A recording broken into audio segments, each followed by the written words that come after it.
হ্যাঁ, তো আমি শর্টে আবার রিক্যাপিচুলেট করে দিচ্ছি একটুখানি যে আমরা কথা বলছি যে কার্বন, যে মোটামুটি অর্গানিক কেমিস্ট্রিটা পুরোপুরি দাঁড় করিয়েছে, এবং তার চেয়েও সারপ্রাইজিং হচ্ছে যে ওই কার্বন, অক্সিজেন, নাইট্রোজেন, হাইড্রোজেন, এই চারটে, আর তার সঙ্গে যদি দুটো তিনটে হ্যালোজেন নিয়ে নিস, মানে ক্লোরিন, ব্রোমিন, আয়োডিন, তাহলে এরা মিলে যতগুলো মলিকুল তৈরি করে, বাকি গোটা পিরিয়ডিক টেবিল মিলেও তার এক তৃতীয়াংশের কিছু বেশি তৈরি করতে পারে।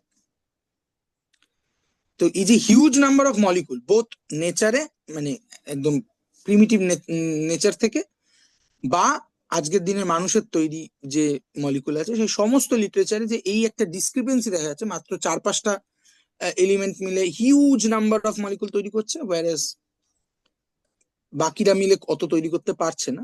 তার সিম্পল কারণটা লুকিয়ে আছে কার্বনের উপর, কার্বনের ক্যাটিনেশন প্রপার্টি, যেটা আমরা অলরেডি জানি।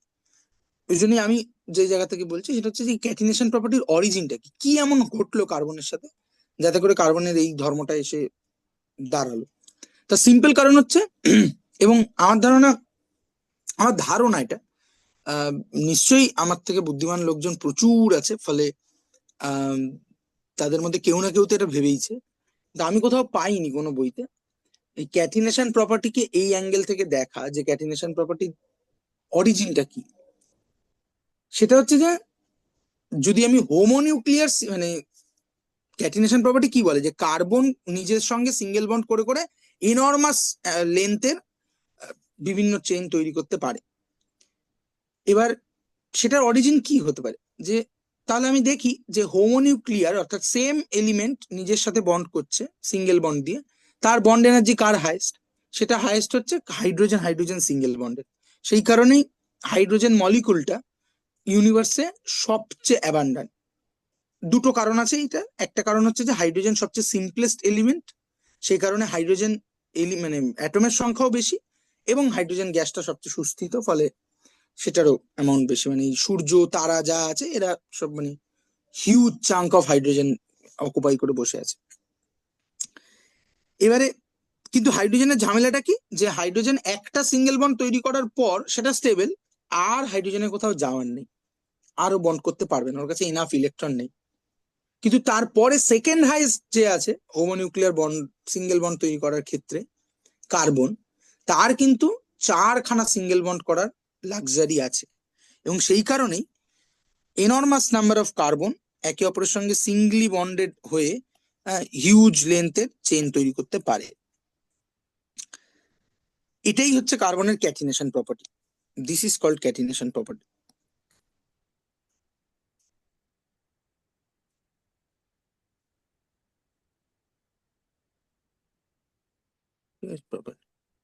এবার এখান থেকে অর্গানিক মলিকুলের একটা ডেফিনেশন এইভাবে বলা যেত যে organic chemistry is nothing but chemistry of carbon.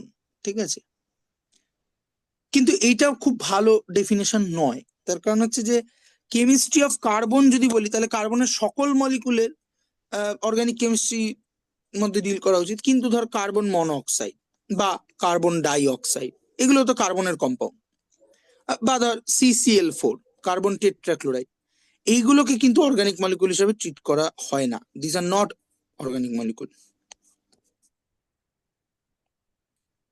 This are not organic molecule.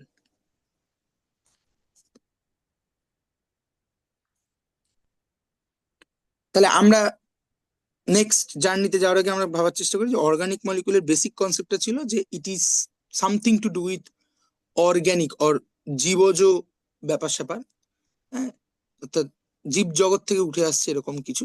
তো সেটা আমরা প্রথমেই ডিবাঙ্ক করেছি যে না, মানে জীব জগৎ থেকে উঠে আসছে কথাটা বলার মধ্যে একটা মারাত্মক ফ্যালাসি আছে। আহ, আজকে আমি যখন ল্যাবে একটা অর্গানিক মলিকুল, একটা মলিকুল তৈরি করছি, আহ, সেটাকে কি আমি অর্গানিক মলিকুল বলবো না? বলবো। তাহলে সেটাকে আরেকটু আরেকটু ওয়াইডার ডেফিনেশনের দিকে যাওয়ার চেষ্টা করেছি, এবং সেখান থেকে আমরা ওই গল্পটাও বলেছি যে একসময় সত্যি মানুষ এরকম ভাবতো যে অর্গানিক মলিকুলকে ল্যাবে তৈরি করা সম্ভব না, that is the vital force theory. সেটা ওই 1800-র মাঝামাঝি সময় এসে ডিবাঙ্কড হওয়া শুরু করছে। তারপরে যেটা যে জায়গায় এসে আমরা দাঁড়ালাম যে তাহলে organic chemistry something to do with carbon, কিন্তু কার্বনেরও সব মলিকুলকে অর্গানিক কেমিস্ট্রি ডিল করে না। হ্যাঁ, যেমন বললাম carbon monoxide, carbon dioxide, carbon tetrachloride, this are not organic molecule. হ্যাঁ, তাহলে অর্গানিক মলিকুল কারা? এরপরে এখান থেকে আরেকটু এক্সটেন্ড করে বললো যে না, আসলে অর্গানিক মলিকুল হচ্ছে তোর এই যে অর্গানিক কেমিস্ট্রির যে পিরিয়ডিক টেবিল, অর্থাৎ কার্বন, নাইট্রোজেন, অক্সিজেন, হাইড্রোজেন, এই কটা ইনিশিয়ালি সবচেয়ে ইম্পর্টেন্ট অর্গানিক মলিকুলের, সব থেকে বেশি চারটে ইউজড হয়। তারপরে চলে আয় হচ্ছে এই রেড গুলোতে, silicon, phosphorus, sulphur, chlorine, bromine, then এই ইওলো গুলোতে। ঠিক আছে, এবার এইভাবে দেখলে পরে আরো নিত্য নতুন এলিমেন্ট অর্গানিক কেমিস্ট্রির মধ্যে ঢুকছে, প্রতিদিনই ঢুকছে। ঠিক আছে, তাহলে এটাও ডিফাইন করার সঠিক উপায় না। ডিফাইন করার সঠিক উপায় হচ্ছে যে কার্বন তার ক্যাটিনেশন প্রপার্টি আছে বলেই carbon enormous number of molecule তৈরি করছে, এবং এতই করছে কেন অর্গানিক কেমিস্ট্রিকে অন্য কেমিস্ট্রির থেকে আলাদা করতে হলো? তার সিম্পল কারণটা এটাই যে carbon huge chunk of molecule তৈরি করে ফেলেছে, কার্বন এবং আরো কিছু এলিমেন্টকে নিয়ে, যাকে ওই একই সাবজেক্টের মধ্যে আমাকে অ্যাকাউন্ট করতে গেলে পরে আমি একটু ঝামেলায় পড়ছি। তার থেকে বেটার ওদেরকে আরেকটুখানি ক্যাটাগরাইজ করে ফেলা, মানে যাদের বাড়িতে বই টই কেনার অভ্যাস আছে, বই হোক বা হোয়াট এভার, মানে কম্পিউটারে সিনেমা রাখার ক্ষেত্রে হোক, যে যদি কোনো একটা পার্টিকুলার জনারের বই বা সিনেমা অল্প সংখ্যক থাকে, তখন ওটাকে আমি একটা মিসলেনিয়াস র্যান্ডম জায়গায় রেখে ট্রিট করি। লেটস সে আমি বেশি বাংলা ছবি দেখি, তো বাংলা ছবির একটা সুন্দর ক্যাটাগরাইজেশন করা আছে, এবং কিছু ইংরেজি ছবি আমি দেখেছি, তো সেগুলোকে একসাথে আমি ইংরেজি ছবি হিসেবে ট্রিট করে দিয়েছি। বাট এটাই যখন ইংরেজি ছবি অ্যামাউন্টটা বাড়তে শুরু করবে, তখন আমাকে ক্যাটাগরাইজ করতে হবে যে আচ্ছা, ইংরেজি থ্রিলার, ইংরেজি ডিটেকটিভ, ইংরেজি romantic and something like that. এখানেও ঝামেলাটা সেরকমই, যে এত এত কম্পাউন্ড তৈরি করে ফেলেছে যে তাদের কেমিস্ট্রিটাকে ইন ইটসেলফ আলাদা করে পাত্তা দিতে হয়েছে। তো আমরা পাত্তা দিয়েছি। এখন প্রশ্ন হচ্ছে যে তাহলে এই পাত্তা দিয়ে যখন আমরা আজকে পড়তে বসেছি, আমাদেরকে আগে অর্গানিক মলিকুল কি এটাকে ক্যাটাগরাইজ করতে হবে তো প্রথমেই। সেই ক্যাটাগরাইজেশনের যে জায়গায় আমরা এখন দাঁড়িয়েছি সেটা হচ্ছে যে কার্বন ক্যাটিনেশন ধর্ম ইউজ করে হিউজ চেন তৈরি করলো। এবার এই চেনটা তৈরি করার পর কার্বনের বেশ কিছু ভ্যালেন্সি এখনো আনইউজড, ফলে আমি যদি এই এই পার্টিকুলার যেটা র্যান্ডামলি আমি লিখেছি সেটাকেই নিয়ে চলি,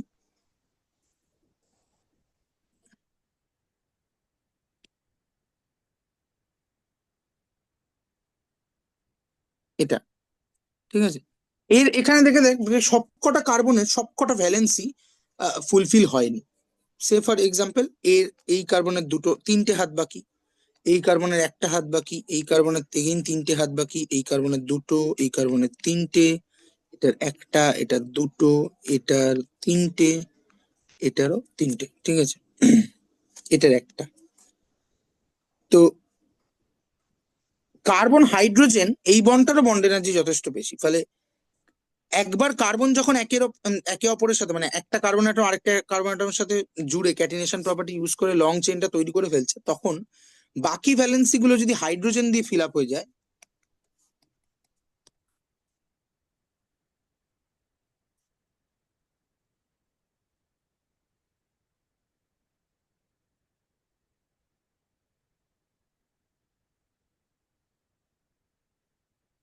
তাহলে সেটাকে আমরা কি বলবো?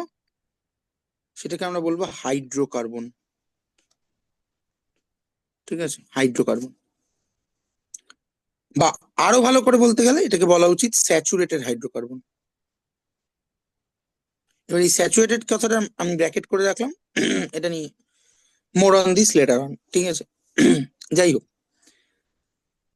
আহ, তাহলে এই যে কার্বন চেনটা কার্বন ক্যাটিনেশন প্রপার্টি ইউজ করে তৈরি হলো, বাকি ভ্যালেন্সি গুলো হাইড্রোজেন দিয়ে ফিল আপ হলো, দ্যাট ইজ কল্ড হাইড্রোকার্বন।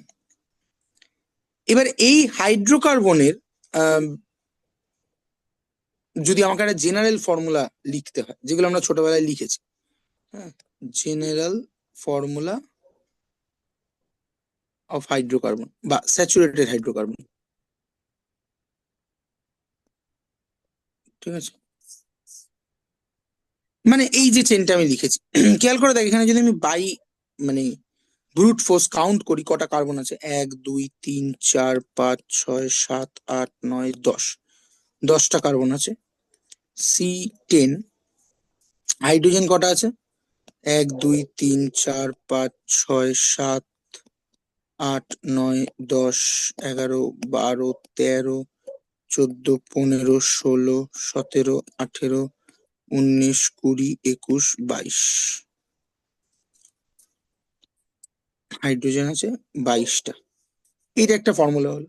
এবার এই কার্বন তো 10টার জায়গায় 11টা 12টা হতে পারে। এই পার্টিকুলার যে অ্যারেঞ্জমেন্টে কার্বন চেনটা তৈরি হয়েছে এর ছাড়াও অজস্র অ্যারেঞ্জমেন্ট হতে পারে। তাহলে সেইখানে দাঁড়িয়ে আমি কি করে অ্যাকাউন্ট করব কাকে আমি স্যাচুরেটেড হাইড্রোকার্বন বলবো? তার জন্য একটা জেনারেল ফর্মুলা ডিরাইভ করা খুব দরকারি। এবার এটা আমরা অলরেডি জানি, আমরা যারা সায়েন্সের ব্যাকগ্রাউন্ড থেকে এত দূর অব্দি এসেছি আমরা জানি যে স্যাচুরেটেড হাইড্রোকার্বনের জেনারেল ফর্মুলাটা হচ্ছে CnH2n+2। হ্যাঁ, কিন্তু যেহেতু তোদের সিলেবাসে ডবল বন্ড ইকুইভ্যালেন্টের কনসেপ্টটা আছে, ডিবিই বলে আছে না সিলেবাসে? জব করে একবার চেক করতাম, মনে তো হয় দেখেছিলাম।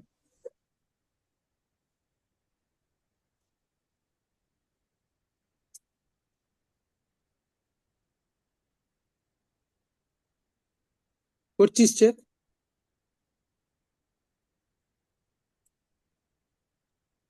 করছি করছি।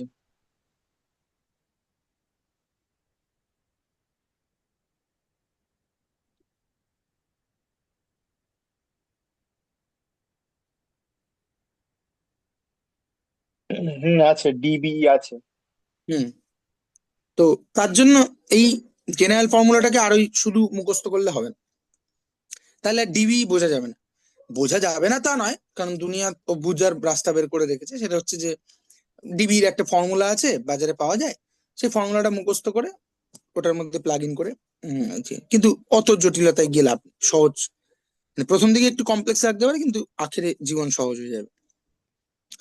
এই যে জেনারেল ফর্মুলাটা এলো, এই জেনারেল ফর্মুলাটা এলো কোথা থেকে? ঠিক আছে, এটা যদি আমি চিন্তা করি যে এইভাবে চিন্তা করা যাক যে carbon, N number of carbon, ঠিক আছে, তারা আছে জাস্ট, তারা কারোর সাথে বন্ড করে, ঠিক আছে, মানে কোনো কার্বনের সাথে বন্ড করেন, এন নাম্বার অফ আছে,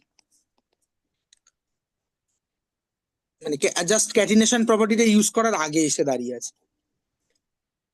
এবার আমি যদি চিন্তা করি যে এই এন নাম্বার অফ কার্বন,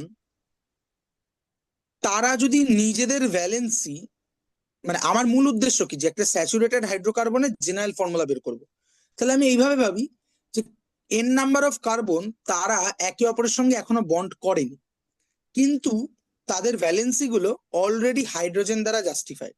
অর্থাৎ প্রত্যেকটা কার্বন 4টে করে হাইড্রোজেন নিয়ে ধরে আছে, মানে মিথেন সোজা কথা। তাহলে এন নাম্বার অফ মিথেন যদি থাকে তাহলে আমার কটা হাইড্রোজেন লাগছে? 4 করতে হবে, ইন্টু 4। 4n, 4n হাইড্রোজেন, ঠিক আছে। এইবার স্যাচুরেটেড হাইড্রোকার্বন তৈরি হওয়ার সময় কি হচ্ছে খেয়াল করে দেখ, যে এই এর একটা হাইড্রোজেন চলে গেল, মানে আমি যদি এটাকে স্কিমেটিক্যালি দেখাই যে দুটো মিথেন ছিল,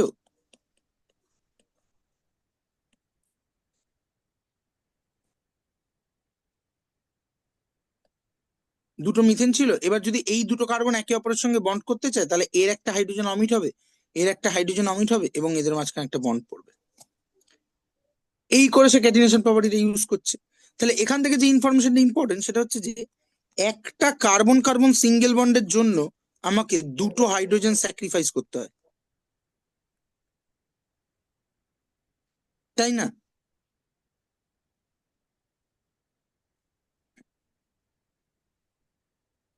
এই অব্দি এগ্রি করছি না করছি না? হুম হুম হুম হুম। এইবার যদি আসি যে আমার কাছে এন খানা কার্বন সেন্টার আছে যারা একে অপরের মধ্যে বন্ড তৈরি করবে, এবং সেটা ওপেন চেন, ক্লোজ চেন নয়, অর্থাৎ মাথাটা জুড়বে না, আলটিমেটলি গিয়ে রিং তৈরি করবে না, ওপেন চেন। তাহলে ওপেন চেন কম যদি তৈরি হতে হয়, এন খানা কার্বন সেন্টার আছে, এন খানা কার্বন সেন্টার একে অপরের মধ্যে কতগুলি বন্ড করতে পারে হাইস্টলি? এটা কি আমরা বলতে পারবো? n/2। না। খেয়াল করে দেখো, এটা ছোটবেলায় আমার একটা মজার জায়গা থেকে ইয়ে করা। আকাশটা এক্ষুনি রিলেট করতে পারবে যেহেতু ক্রিকেট দেখে, যে 3টে স্টাম্পস এর জন্য কটা বেল লাগে?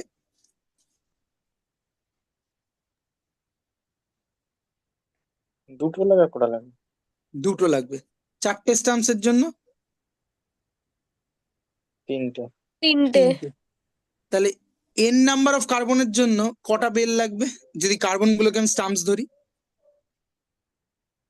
n-1। n-1। n-1। So N খানা কার্বন সিঙ্গলি বন্ডেড হলে পরে, সিঙ্গেল বন্ড করলে পরে total number of single bond হবে, total number of single bond will be equal to n-1। ঠিক আছে, এইবার আমাদের এইখানে চলে আসি আমরা, যে একটা কার্বন কার্বন সিঙ্গেল বন্ড করার জন্য দুটো হাইড্রোজেনকে স্যাক্রিফাইস করতে হয়। তাহলে এন খানা কার্বন মিলে যে n-1 খানা কার্বন কার্বন সিঙ্গেল বন্ড করবে, তাদের জন্য কটা হাইড্রোজেনকে স্যাক্রিফাইস করতে হবে? 2 into n-1। ওকে, সো এন খানা কার্বন n-1 খানা কার্বন কার্বন সিঙ্গেল বন্ড করবে, যেটা আমাকে 2 into n-1 খানা হাইড্রোজেনকে স্যাক্রিফাইস করতে হবে। এবার এই যে আমি বলছি টু ইন্টু n-1 খানা স্যাক্রিফাইস করতে হবে, ফ্রম হোয়ার? এই হাইড্রোজেনটা কোথা থেকে স্যাক্রিফাইস করতে হবে?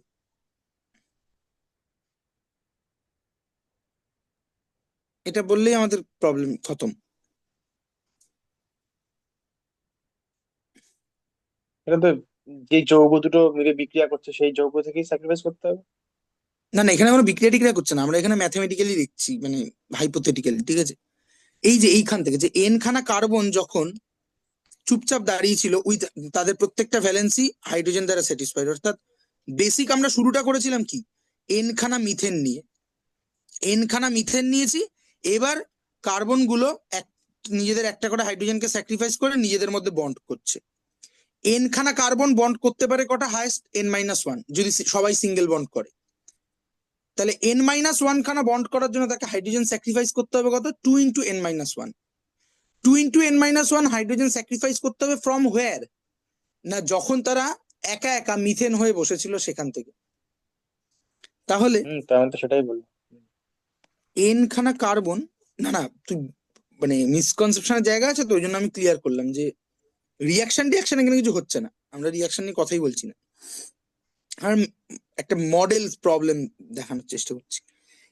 এবার এন খানা মিথেন, এদের জেনারেল ফর্মুলা কি হতে পারত? CnH4n, যদি এন খানা মিথেনকে আমি ওভাবে লিখতে চাই। এখন এই যে H4n আছে, এই 4n থেকে যেহেতু এরা স্যাচুরেটেড বন্ড করেছে, মানে সিঙ্গেল বন্ড করেছে, তাই জন্য n-1 খান ইন্টু 2 এতগুলো হাইড্রোজেন স্যাক্রিফাইস হবে। So for saturated hydrocarbon CnH4n minus 2 into n-1, or CnH4n minus 2n plus 2 CnH2n plus 2।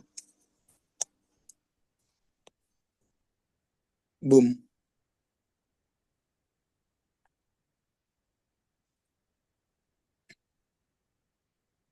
হলো।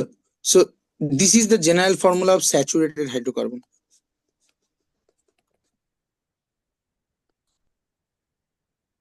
এবার স্যাচুরেটেড কেন বলা হচ্ছে, এই কথাটা এখানে বলে দেওয়া যায়। বলা হচ্ছে এই কারণে যে ওই এন নাম্বার অফ কার্বনের অ্যাটম তারা নিজেদের মধ্যে সিঙ্গেল বন্ড করে কার্বন চেনটা তৈরি করেছে, that is basic, that is fundamental. তারপরে তার বাদ বাকি যে ভ্যালেন্সি আছে সেগুলো সব হাইড্রোজেন দিয়ে ফিল আপ হয়েছে, এটাকেই আমরা স্যাচুরেটেড বলি। তার কারণ হচ্ছে স্যাচুরেটেড সলিউশনের যে কনসেপ্ট, সেটা কি কোথা থেকে আসে? কাকে আমরা স্যাচুরেটেড সলিউশন বলি বা সম্পৃক্ত দ্রবণ?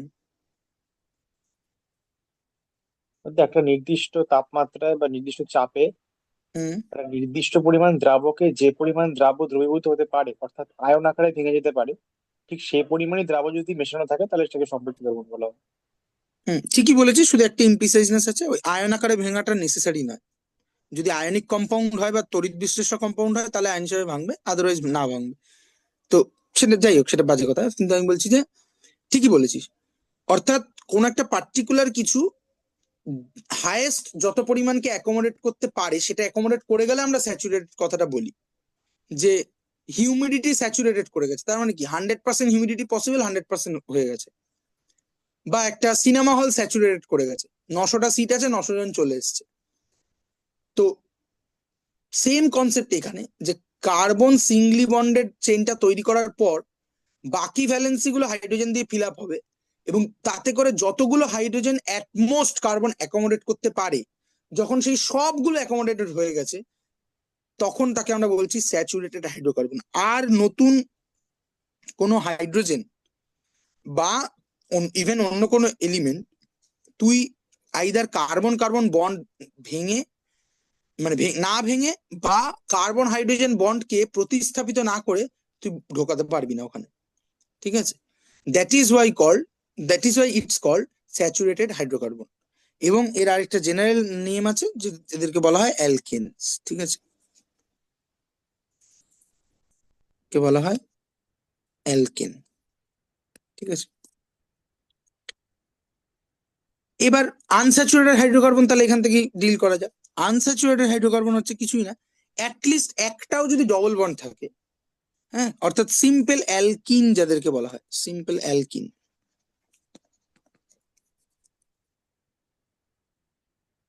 সিম্পল অ্যালকিন কারা?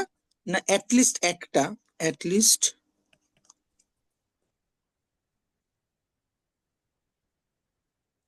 One double bond, carbon carbon double bond, ঠিক আছে? কিরকম হয়ে গেল? At least one carbon carbon double bond, ঠিক আছে?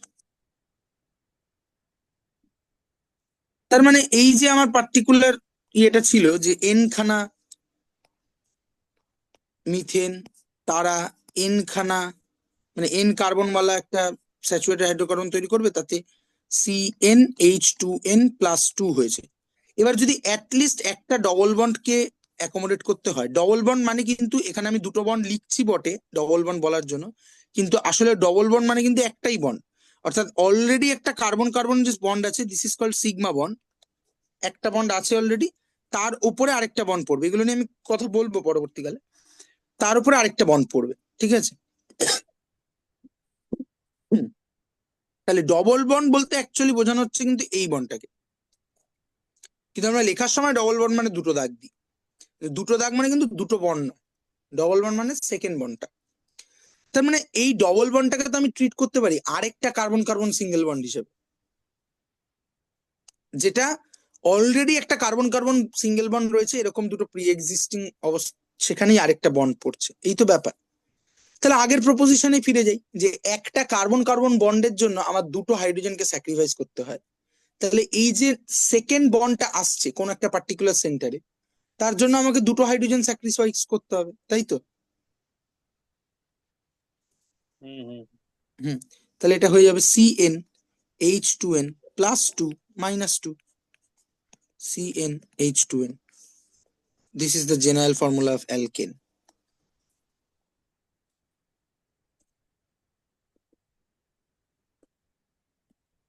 Alkene, sorry.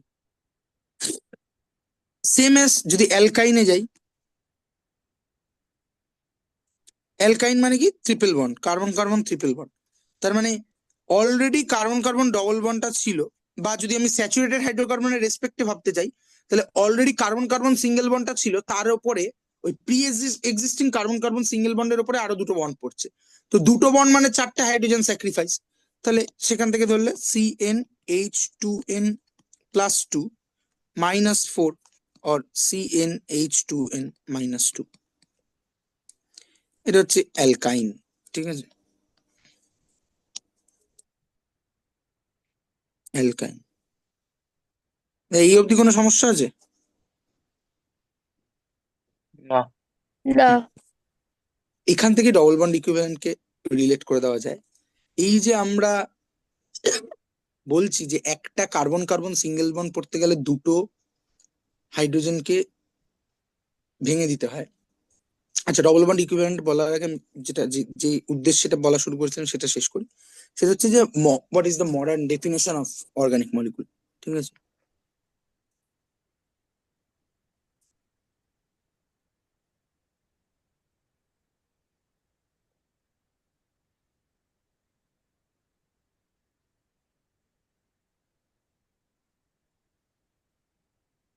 ঠিক আছে? সেটা কি বলা হচ্ছে না, এই যে আমরা স্যাচুরেটেড হাইড্রোকার্বন পেলাম না, so all saturated hydrocarbon and their derivatives are called organic molecules. ঠিক আছে, আমি ক্লিয়ার করছি, জাস্ট লিখে নি, all saturated hydrocarbons and their derivatives are considered as organic molecule. ঠিক আছে, মানে স্যাচুরেটেড হাইড্রোকার্বন যা হওয়া পসিবল তারা সবাই অর্গানিক মলিকুল বাই ডেফিনেশন। এবার এই স্যাচুরেটেড হাইড্রোকার্বনের মধ্যে থেকে আমি যদি একটা হাইড্রোজেনকে সরিয়ে একটা ক্লোরিন ঢুকিয়ে দিলাম, কি দুটো হাইড্রোজেনকে সরিয়ে একটা ডবল বন্ড অক্সিজেন ঢুকিয়ে দিলাম, এই যা আমি করি না কেন স্যাচুরেটেড হাইড্রোকার্বন থেকে derivable any molecule are called organic molecule. ঠিক আছে, মানে এটা সবচেয়ে সিম্পল ব্যাপার হচ্ছে যে ধরো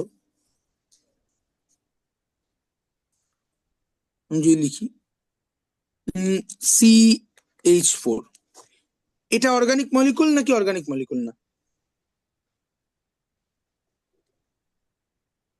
মলিকুল organic। অর্গানিক মলিকুল কেন? তার কারণ কার্বন হাইড্রোজেন আছে। This is a saturated hydrocarbon, the simplest saturated hydrocarbon possible. ঠিক আছে,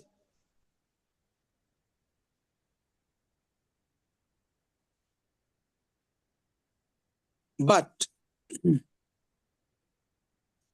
এরপর যদি আমি প্রসিড করতে থাকি একটা করে হাইড্রোজেনকে সরিয়ে লেটস সে ক্লোরিন আনছি, ঠিক আছে, তো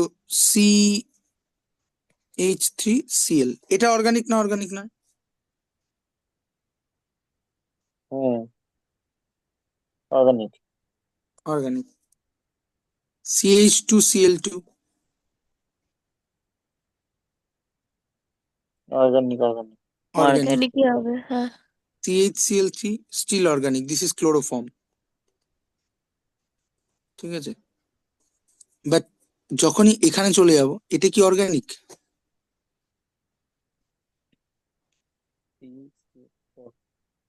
না না না না, ইয়ে নাই তো, হাইড্রোজেন নাই। This is not organic. ঠিক আছে, যদিও অনেক বই টইতে এটা লেখা থাকতে পারে যে অর্গানিক, ঠিক আছে, but in it's true sense this is not organic.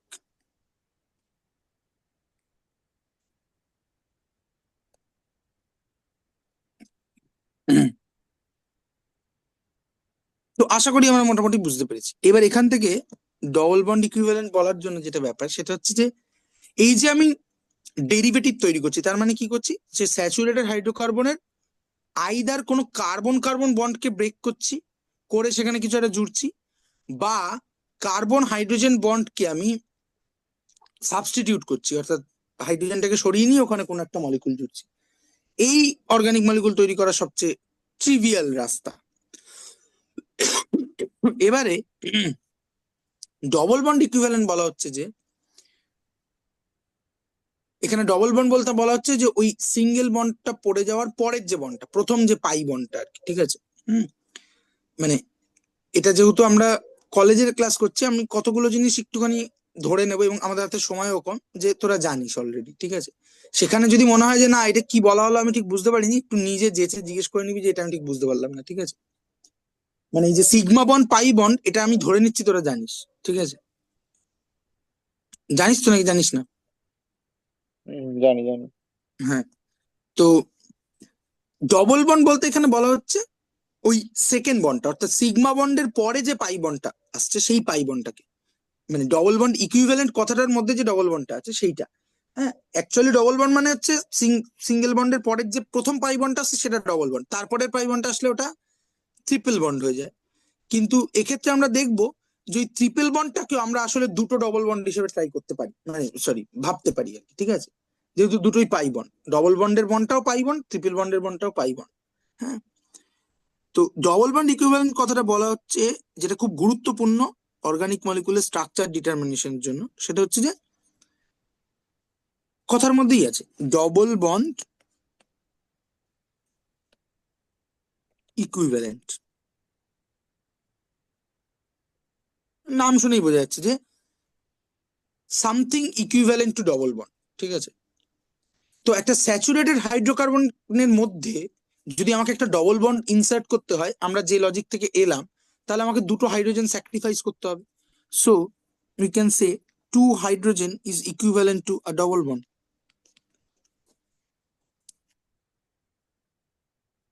তাই না? হুম। আবার ধর যে,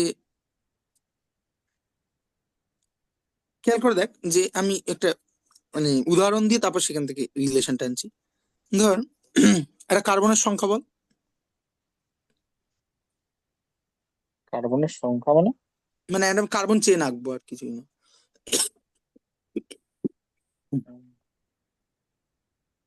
গ্লুকোজি, না গ্লুকোজ, গ্লুকোজ রাখতে পারছে।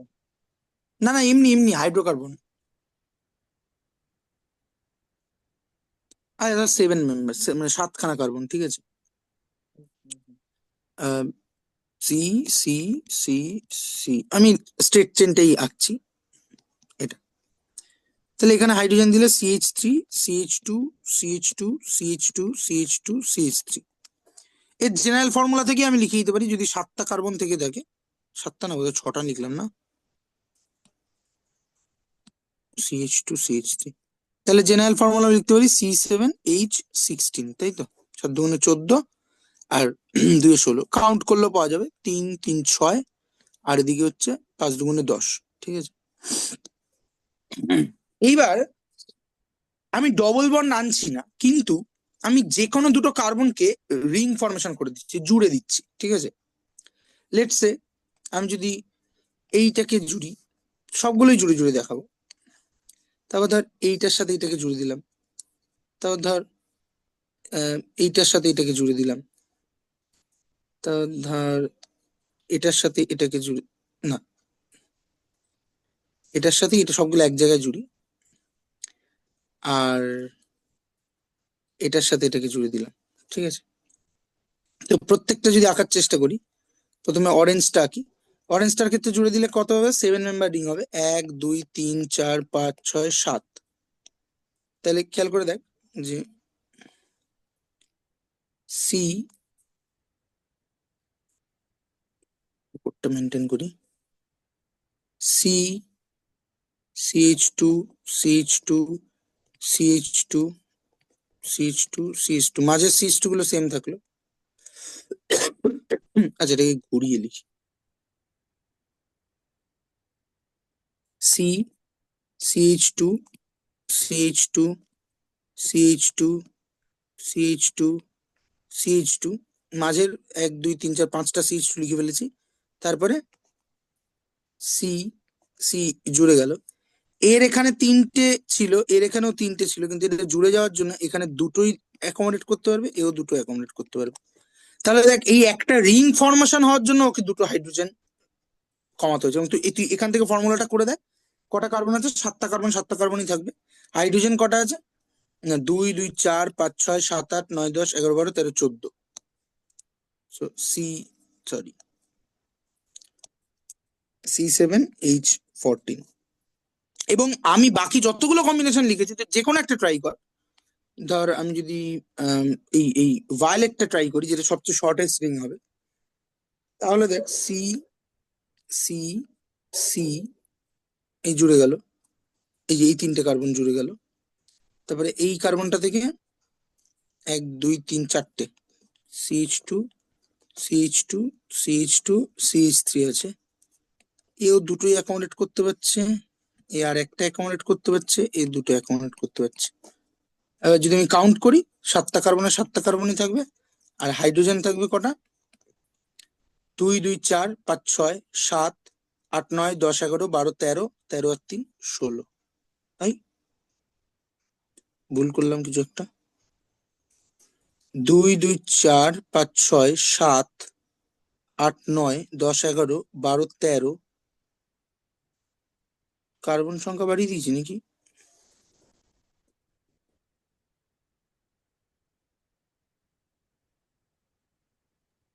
চোদ্দটা হচ্ছে তো। 1 2 3 4 5, ও সরি, আমি 2 2 4 বলছি বারবার। 2 2 4 5 6 7 8 9 10 11, 11 আর 3 14, ঠিক ঠিক 14ই হওয়া উচিত, এখানে আমি আটকাচ্ছি, 16 হচ্ছে কি করে? তাহলে আমি যা খুশি করে ফেলি না কেন, এই যে এখানে লিখছিলাম দুটো হাইড্রোজেন ইজ ইকুইভ্যালেন্ট টু, আচ্ছা এটাকে না ট্রিপল বন্ডের সাথে গোলাস না, কিন্তু দিস ইজ ইকুইভ্যালেন্স সাইন, ঠিক আছে? সেম অ্যাজ আমি বলতে পারি যে একটা ring, any type of ring is also equivalent to A double bond, তার মানে that is also equivalent to দুটো হাইড্রোজেন, ঠিক আছে? এই হচ্ছে ডবল বন্ড ইকুইভ্যালেন্টের বেসিক কনসেপ্ট। এবার এটা দিয়ে আমি করবোটা কি, মানে এই আর পাতি চিন্তা দিয়ে আমি করবোটা কি? উত্তর হচ্ছে যে এইটা দিয়ে আমি স্ট্রাকচার ডিটারমিনেশন আমার খুব কাজে লাগতে পারে। এবার বড় মলিকুলের ক্ষেত্রে আমি কি করে এটাকে অ্যাকাউন্ট করব? সিম্পল ভাবে আমি একদম এক্সাম্পল দিয়ে দেখাচ্ছি। হ্যাঁ, ধর একটা মলিকুলার ফর্মুলা যদি আমরা দেখি, হ্যাঁ, ডবল বন্ড ইকুইভ্যালেন্টের, এক সেকেন্ড 30 সেকেন্ড সময় দিতে, অ্যাকচুয়াল এক্সাম্পল দিয়ে করলে বেটার, করিস না, ঠিক আছে? ডবল বন্ড ইকুইভ্যালেন্ট কি বইতে আছে?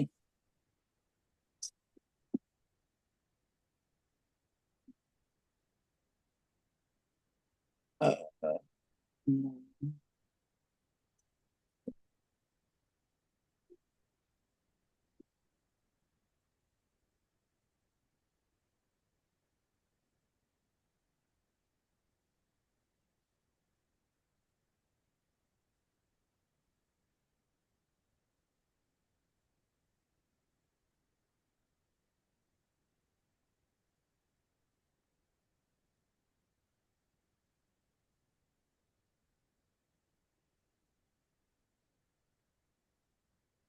ভলিউম ওয়ানটা কোথায় গেল?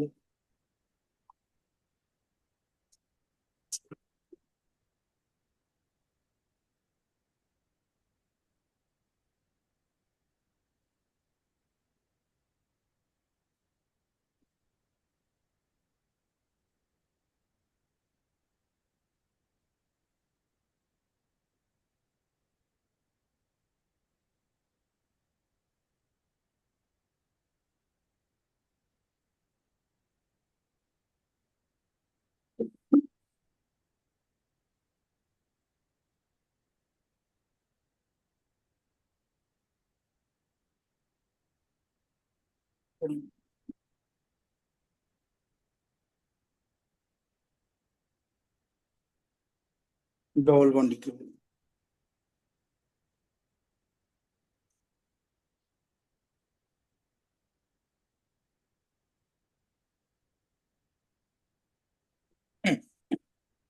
তো আমরা বেসিক যেখানে গিয়ে পৌঁছলাম সেটা হচ্ছে যে ডবল বন্ড ইকুইভ্যালেন্ট আমরা রিং দিয়ে দেখলাম, একটা ডবল অ্যাকচুয়াল ডবল বন্ডের ক্ষেত্রে দেখলাম যে দুটো হাইড্রোজেনের সাথে ইকুইভ্যালেন্ট হচ্ছে, এবং আমরা বললাম যে ট্রিপল বন্ডকেও আমরা চাইলে দুটো ডবল বন্ড হিসাবে অ্যাকাউন্ট করতে পারি, সেক্ষেত্রে আমি বলবো যে 4টে হাইড্রোজেন মিস যাবে।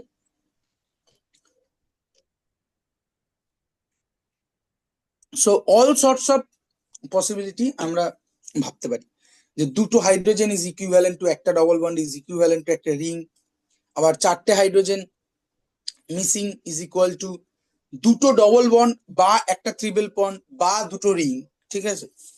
তো এই ধরনের জিনিসপত্র করা যায়। সোজা কথায় ডিবিই is equal two ডিবিই is equal two number of hydrogen atoms of saturated acyclic, acyclic মানে যেটা সাইক্লিক নয়, ঠিক আছে, acyclic hydrocarbon having same number of carbon atom as that of our compound minus number of hydrogen atoms of parent hydrocarbon.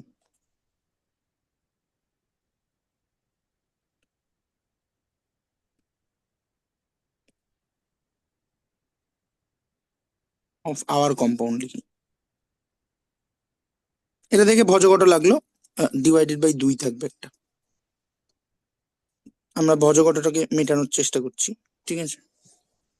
কি সব বলা হলো? Number of hydrogen atom of saturated acyclic hydrocarbon having same number of carbon atom as that of our compound minus number of hydrogen atom of parent hydrocarbon of our compound. আমি কয়েকটা জায়গা highlight করছি। একটা হচ্ছে saturated acyclic hydrocarbon পুরোটাই having same number of carbon atom as that of our compound, আর parent hydrocarbon of our compound. এই দুটো টার্ম, এই তিনটে টার্ম টোটাল ইম্পর্টেন্ট, ঠিক আছে। এবার একটা এক্সাম্পল থেকে জিনিসটাকে আমরা আবার ওখানে এই ফর্মুলাতে ফিরবো। একটা এক্সাম্পল যদি হাতের কাছে পাই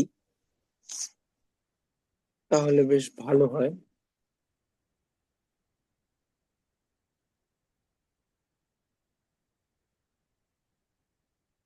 ধর এইটে,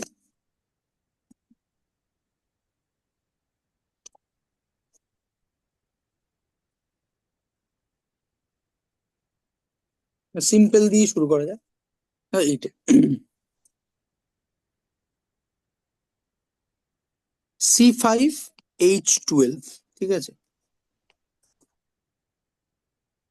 না, এটা নয়, C5H8, এটা C5H8, ঠিক আছে। এই মলিকুলটার মধ্যে, এটা জাস্ট মলিকুলার ফর্মুলা দেওয়া আছে, আর কিচ্ছু দেওয়া হয়নি। এবার প্রশ্নটা হচ্ছে যে এই মলিকুলটার মধ্যে ডবল বন্ড ইকুইভ্যালেন্ট কত। মানে আমি সোজা কথা জানতে চাইছি যে এর ডবল বন্ড বা ডবল বন্ডের মতো জিনিস, অর্থাৎ রিং হতে পারে, ট্রিপল বন্ড হতে পারে, হোয়াট এভার হতে পারে, অর্থাৎ ডবল বন্ড বা ডবল বন্ডের মতো জিনিস এর মধ্যে কতগুলো আছে, সেটাই হচ্ছে তার ডবল বন্ড ইকুইভ্যালেন্টের ভ্যালু। এবার আমি এই ফর্মুলায় বসাতে গেলে, আচ্ছা বাই দ্য ওয়ে, বাজারে যে ফর্মুলাটা চলে সেটা কিন্তু এই সিম্পল ফর্মুলাটা নয়, সেটা আরো জটিল।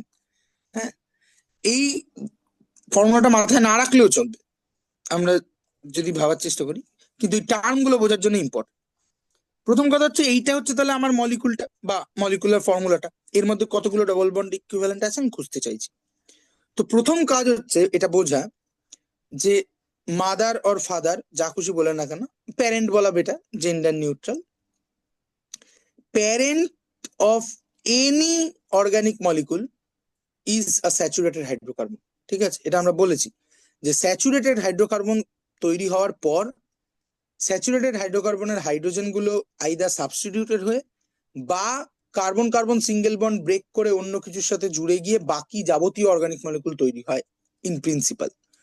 ফলে যে কোনো অর্গানিক মলিকুলের প্যারেন্ট কম্পাউন্ডটা হচ্ছে করেসপন্ডিং স্যাচুরেটেড হাইড্রোকার্বনটা, ঠিক আছে। তাহলে এই যে এখানে বলেছে যে number of hydrogen atom parent hydrocarbon of our compound. এবার খেয়াল করে দেখ, আমরা যে মলিকুলটা নিয়েছি এটার মধ্যে কার্বন আর হাইড্রোজেন বাদ দিয়ে আর কিছু আছে?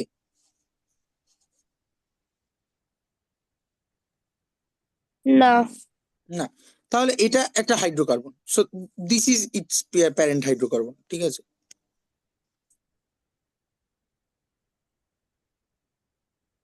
হুম, এটাই এর parent hydrocarbon, no doubt about. তার মানে এখানে যে বলেছে number of hydrogen atom parent hydrocarbon of our compound, ঠিক আছে। তো এখান থেকে আমরা নাম্বার অফ হাইড্রোজেন অ্যাটম 8 পেয়ে যাচ্ছি, ফলে এই দিকটা মিটে গেল। প্রশ্ন এসে দাঁড়ালো এই দিকে। এইদিকে কি বলেছে যে number of hydrogen atom of saturated acyclic hydrocarbon having same number of carbon atom to our compound. আমাদের কম্পাউন্ডে কতগুলো কার্বন অ্যাটম আছে? 5টা। তাহলে 5টা কার্বন দিয়ে তৈরি করেসপন্ডিং স্যাচুরেটেড অ্যাসাইক্লিক কম্পাউন্ডটার জেনারেল ফর্মুলা কি হবে, বা তাতে কতগুলো হাইড্রোজেন থাকবে? বোঝা যাচ্ছে আমি কি বলছি?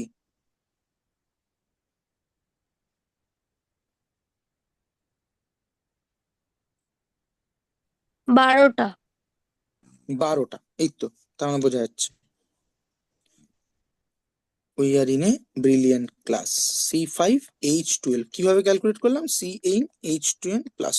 ঠিক আছে, এবার এই দুটোর বিয়োগ, অর্থাৎ number of hydrogen atom of saturated acyclic hydrocarbon having same number of carbon atom as that of our compound, that means 12।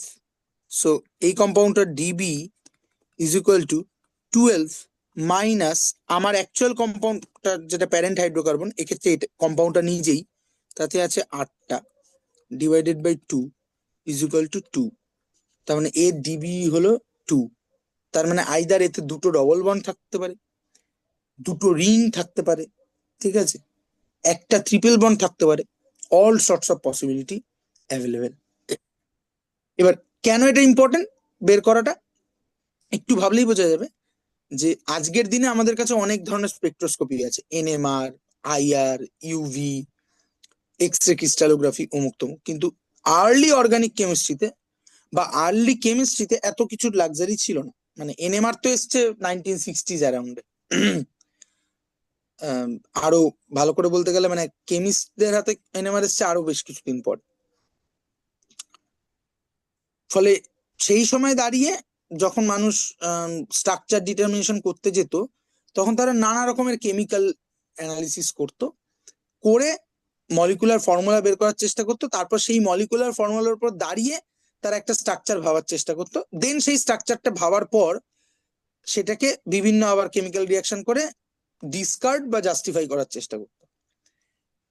এই কাজটারই একটা সাব পার্ট ক্লাস 11-এর প্রথম চ্যাপ্টারে পড়ানো হয়, ঠিক আছে, একদম প্রথম চ্যাপ্টার, বেশিরভাগ টিচারই পড়ায় না, কিন্তু একটু একটু পড়ায় অঙ্ক টঙ্ক করানোর জন্য, তাতে পড়ানো হয়। ওই যে থাকে না স্থূল সংকেত, আণবিক সংকেত বের করা, সে এক ধরনের অঙ্ক হয় যে একটা কম্পাউন্ড থেকে এত পার্সেন্ট কার্বন এত পার্সেন্ট হাইড্রোজেন পাওয়া গেছে, তাহলে ক্যালকুলেট করো ওর আণবিক সংকেত কি, এরকম ধরনের অঙ্ক থাকে না ফার্স্ট চ্যাপ্টারে। হ্যাঁ, তো ওইটা আসলে একসময় অর্গানিক কেমিস্ট্রি করতো কিন্তু, ঠিক আছে, যেটা কম্পাউন্ড পেতো তাকে আগুনে পুড়িয়ে দিল, পুড়িয়ে দিয়ে যে পরিমাণ কার্বন ডাই অক্সাইড পেলো সেটাকে মেজার করে ব্যাক ক্যালকুলেট করে বের করার চেষ্টা করতো, তাহলে কতটা কার্বন আছে। এইভাবে সে কার্বন, হাইড্রোজেন, অক্সিজেন এসবের পার্সেন্টেজ অফ কম্পোজিশন গুলো বের করতো। তারপরে তারা মেথড বের করেছিল সেখান থেকে কি করে মলিকুলার ফর্মুলা পাওয়া যায়। এবার মলিকুলার ফর্মুলা পেয়ে গেলে পরেও একই মলিকুলার ফর্মুলা বিশিষ্ট নানা মলিকুল হতে পারে। তার মানে আমাকে তো স্ট্রাকচার ডিটারমাইন করতে হবে অ্যাকচুয়ালি। তো স্ট্রাকচার ডিটারমাইন করতে গেলে আমাকে অনেক পসিবিলিটি হতে পারে, ইনর্মাস পসিবিলিটি। তাহলে আমি কোন কোন পসিবিলিটি গুলো নেব, তার জন্য আমাকে মানে আমি যত ক্রাঞ্চ করতে পারবো, যত শর্ট করতে পারবো তত বেটার। তো সেই শর্ট করার জন্য এই ডবল বন্ড ইকুইভ্যালেন্টের কনসেপ্টে এসছে, যে আমি যেই মলিকুলার ফর্মুলাটা পেয়ে যাচ্ছি তার ডবল বন্ড ইকুইভ্যালেন্ট যদি ক্যালকুলেট করি, তাহলে আমার অনেকগুলো অপশন কমে সরে যায়। আমাকে ওই ব্রুট ফোর্স ইউজ করে বসে কষে কষে দেখতে হয় না যে কি কি পসিবল কি পসিবল। হ্যাঁ, একেবারে আমি স্ট্রাকচার হাতে গরম পেয়ে যাচ্ছি, ও ডবল বন্ড ইকুইভ্যালেন্ট 2 মানে স্ট্রাকচারটা এটা, তা নয়, আমাকে স্টিল আরো পরিশ্রম করতে হবে। কিন্তু আমি অ্যাটলিস্ট এইটা পেয়ে যাচ্ছি যে এর মধ্যে দুটো আনস্যাচুরেশন আছে বা দুটো রিং আছে। তাহলে আমার হাতে এরপরের কেমিক্যাল অ্যানালিসিসটা অনেক শর্ট হয়ে যায়, যে আচ্ছা যদি দুটো আনস্যাচুরেশন থেকে দেখে তাহলে আমি আনস্যাচুরেশনের টেস্ট করে দেখি তো যে আনস্যাচুরেশন পাওয়া যাচ্ছে কিনা, দেখলাম আনস্যাচুরেশন পাওয়া গেল না, তার মানে আমি ধরে নেবো যে ও তার মানে আনস্যাচুরেশন নেই, তার মানে ডবল বন্ড নেই, ট্রিপল বন্ড নেই, লিখছে, তাহলে আছে কি, নিশ্চয়ই রিং আছে। ব্যাস এইভাবে স্ট্রাকচারটা আলটিমেটলি ডিটারমাইন করে ফেলা হবে। তো এটা একটা সিম্পল প্রবলেম দিলাম, এই সেম ফর্মুলা দিয়ে আমি যদি দু একটা অপশন আঁকি, হ্যাঁ, তো দুটো ডবল বন্ড থাকতে পারে, 5টা কার্বন, তার মানে C C C C, double bond H2 H2, C5 H2 2 2 4 5 6, ঠিক আছে, ঠিক লিখলাম, এই 4টে কার্বন লিখেছি।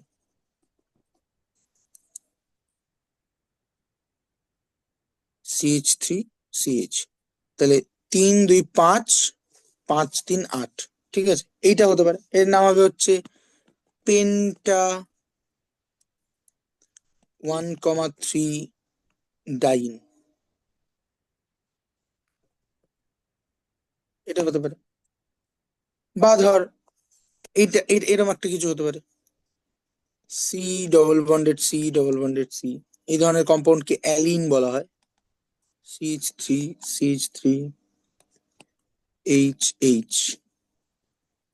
এর নাম হবে 3 মিথাইল বিউটা 1,2 ডাইন, ঠিক আছে। আবার ধর একটা ট্রিপল বন্ডওয়ালা কম্পাউন্ড হতে পারে, CH2, আমি সব পসিবিলিটি আঁকছি না কিন্তু, হ্যাঁ, আমি কয়েকটা দেখানোর জন্য আঁকছি। CH3 এটা এটা হতে পারে, অর্থাৎ পেন্ট 2 আইন।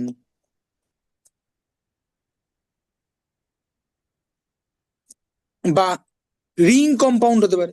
এবার যেহেতু দুটো ডবল বন্ড ইকুইভ্যালেন্ট দুটো, তার মানে একটা রিং একটা ডবল বন্ড হতে পারে, সাচ অ্যাজ এরকম কিছু একটা, CH3 বা এরকম,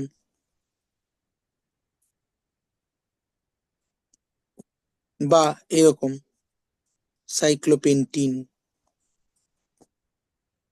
আর লাস্ট অপশন হচ্ছে যে দুটোই রিং হতে পারে, তেমন কোনো একটা স্পাইরো কম্পাউন্ড হতে পারে,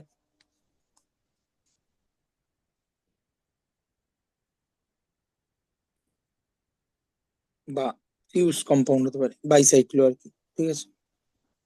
এই ধরনের কম্পাউন্ডকে বলা হয় স্পাইরো, এই ধরনের কম্পাউন্ডকে বলা হয় বাইসাইক্লো।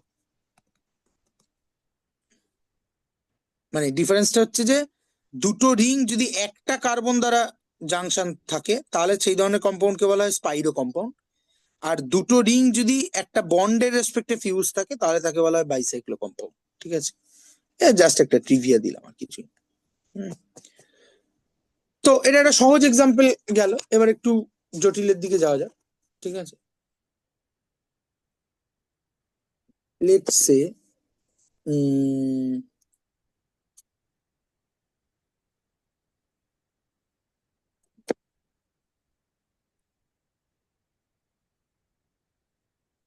এরকম একটা মলিকুল,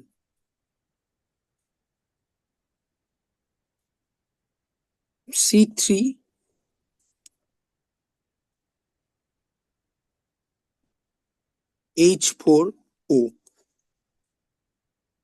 বল এখানে কি করব। এখানে প্রথম ঝামেলাটা কি বলতো,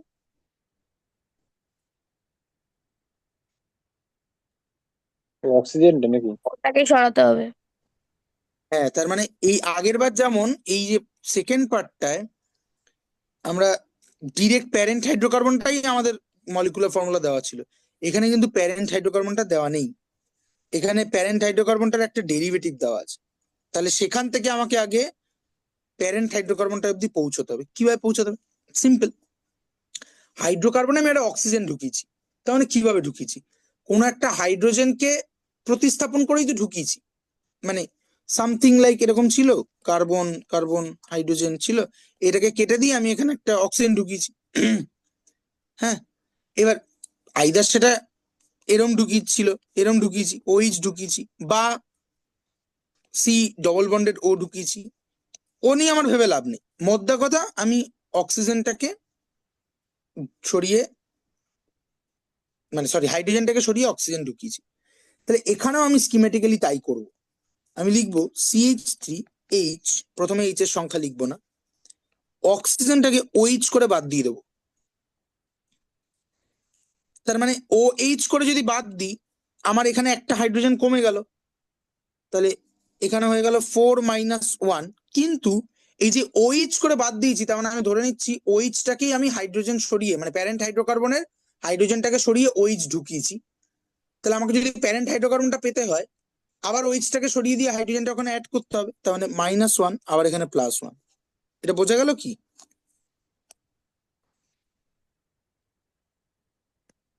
একটু আরেকবার বলো। আমি বলছি যে মানে কত দূর অব্দি বোঝা গেছে সেটা আমাকে একটু ক্লিয়ার কর।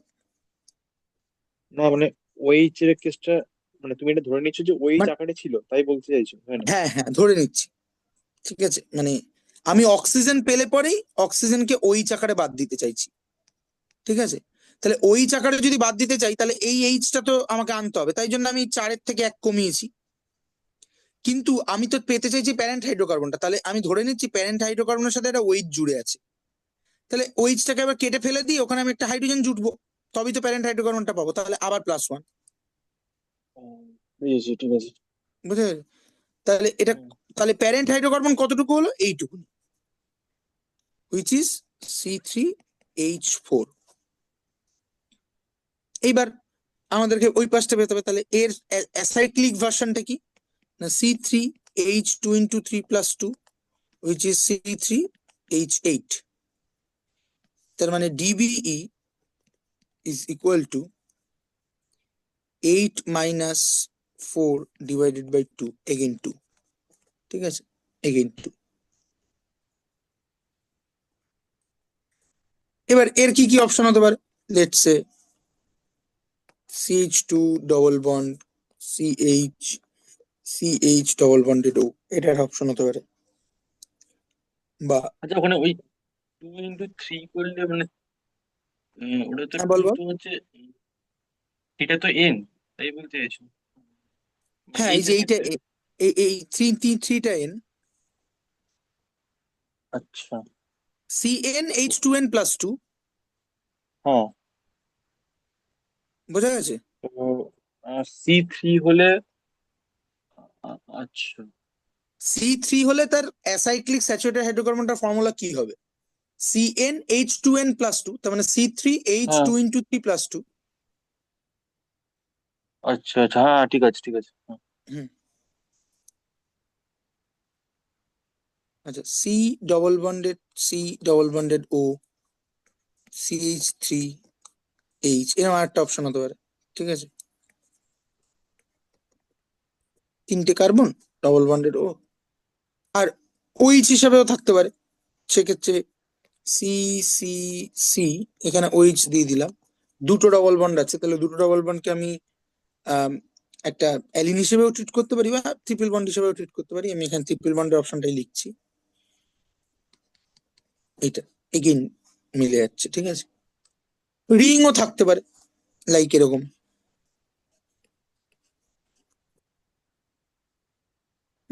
অল সর্টস অফ পসিবিলিটি হতে পারে। আমরা ওই পসিবিলিটি নিয়ে এখানে কথা বলছি না। আমরা শুধু ডবল বন্ড ইকুইভ্যালেন্টটা বের করতে পারছি কিনা সেটা ভাবার চেষ্টা করছি। আরেকটা করা যাক, C7H5n। ট্রাই কর তোরা একটু, 2 মিনিট টাইম দিলাম, তারপর আমি দেখছি।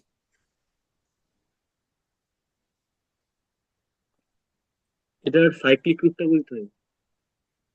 কিটা কিটা?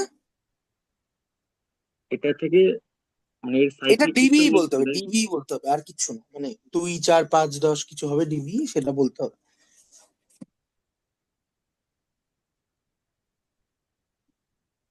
মানে এখানে ট্রিকটা হচ্ছে যে নাইট্রোজেনকে আমি কিভাবে বাদ দেবো। ঠিক আছে, হুম। নাইট্রোজেনকে আমি NH2 হিসাবে বাদ দেবো। ঠিক আছে, হ্যাঁ, সেটা শুধু বুঝেছি। এবার এই ইনফরমেশনের উপর কর। খুবই সহজ, পার পেরে যাওয়া উচিত।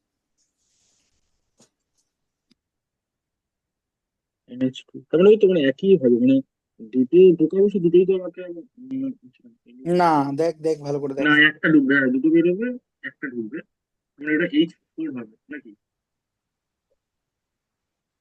কর না ডিবিটা বল ফাইনালি, তারপর আমি দেখছি।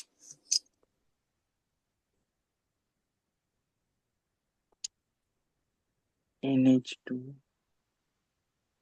আচ্ছা, হচ্ছে H6 হবে সম্ভবত, নাকি? না, C7 এইচ, হ্যাঁ H4ই হবে, ঠিকই বলেছি, C7H4ই হবে, হ্যাঁ।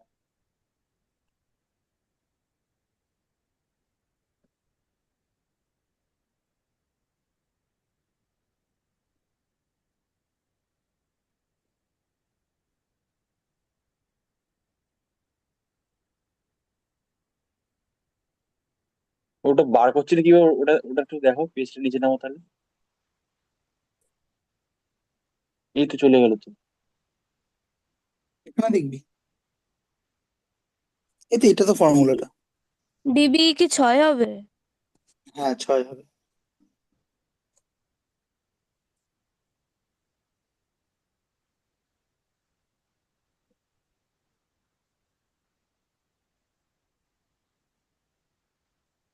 আকাশের হলো?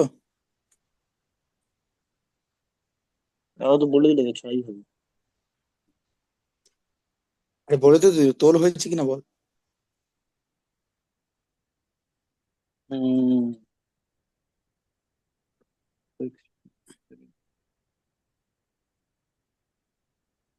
এইভাবে চিন্তা করবো, C7H5 NH2 করে বাদ দিচ্ছি, তাহলে দুটো হাইড্রোজেন বাদ। আবার সেটা NH2 বল। একটা গ্রুপ বাদ যাচ্ছে, তার মানে এর জন্য একটা প্লাস। তাহলে ওভারঅল হচ্ছে H4, ওটাই তো C7H4। বললাম, হ্যাঁ। এর হ্যাঁ হ্যাঁ। করেসপন্ডিং স্যাচুরেটেড ভার্সনটা হচ্ছে C7H16। তার মানে DB is equal two 16 - 4 / 2 which is 6। ঠিক আছে, তাহলে আশা করি আমরা ডিবি মোটামুটি ম্যানেজ করে নিয়েছি, তাই না?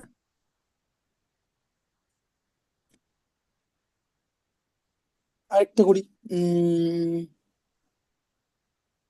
এই দাদা, একটা জিনিস বলো তো, এখানে 16 পেলাম কি করে? 16 পেলাম কি করে? 2n+2, যেটা ওরকম করে নাকি? হ্যাঁ, 7 × 2 = 14 আর 2।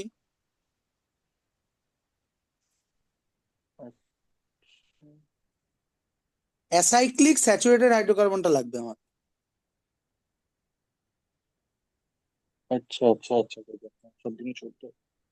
এইটা কর, C2H3O2Cl।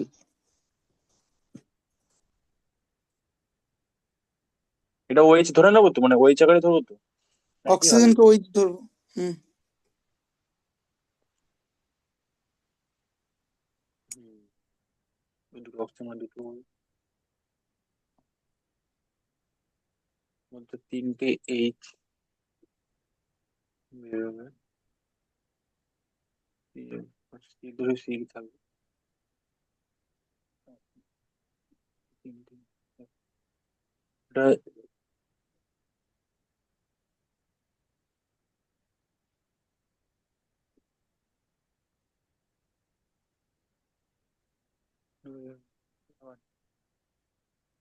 হ্যাঁ, C2H4।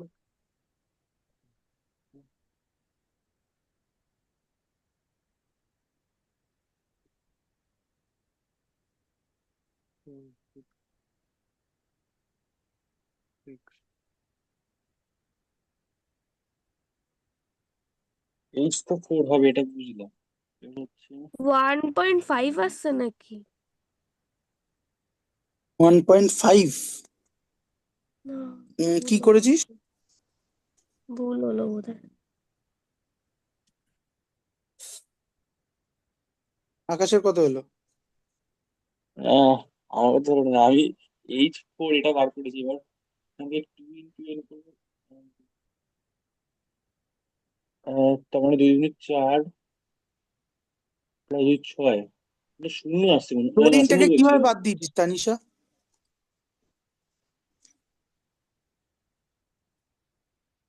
HCl করে। না, ক্লোরিন তো মনোভ্যালেন্ট, ওটা শুধু Cl করেই বাদ যাবে। ও আচ্ছা আচ্ছা। হম হম, ওটা 4 হচ্ছে, তাই বলুন। তাহলে ওখানে 6 - 4 করলে 2 2 থাকবে মনে হচ্ছে। তার মানে ডিভি কত হলো? 1 1। 1, হ্যাঁ।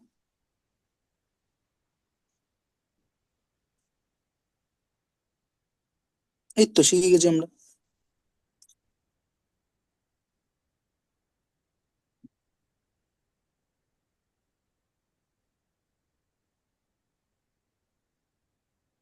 এইটা কর, লাস্ট ওয়ান।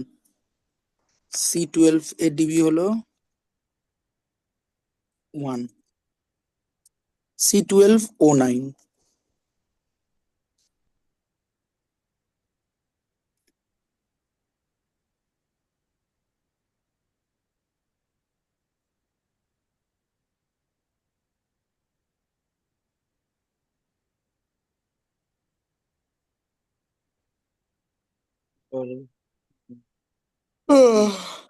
বাই 2, 3/2 যত হয় তত, নাকি? হ্যাঁ। ঠিক করে কর।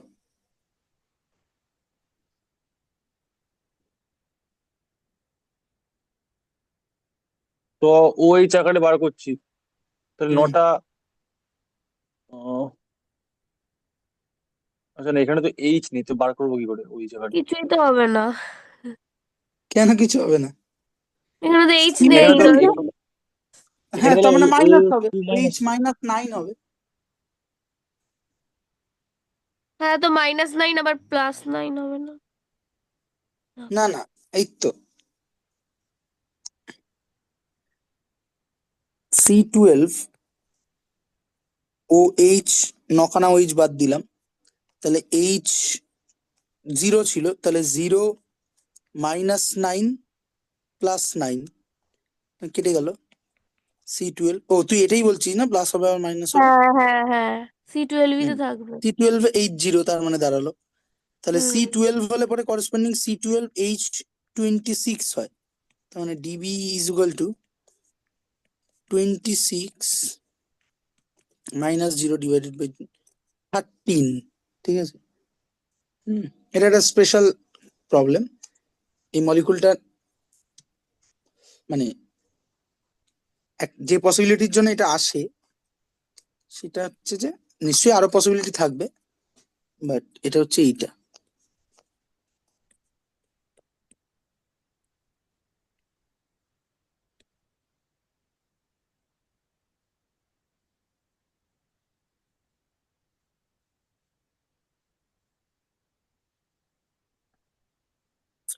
নাম্বার হয়ে গেল।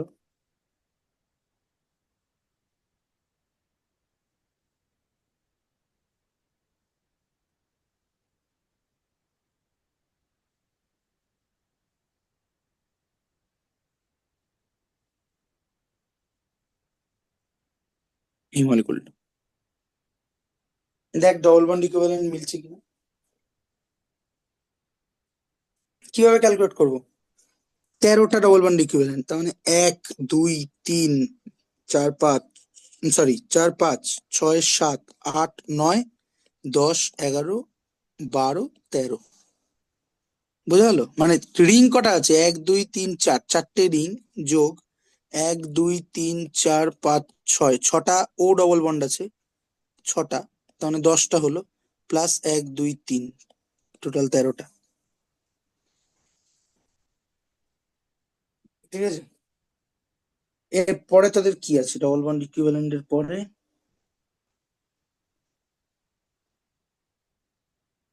Nomenclature of organic concept of hybridization. হ্যাঁ, কনসেপ্ট অফ হাইব্রিডাইজেশন, এইটি পড়ানো যাক। হলো ডিবি হলো, তাহলে পারা যাবে যে কোনো মলিকুল। হুম। হুম। Thank you.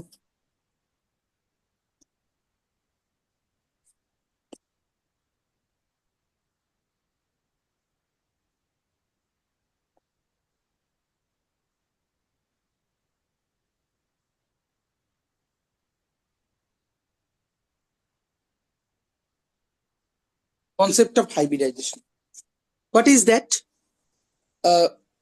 হাইব্রিডাইজেশন কথাটার মানে কি?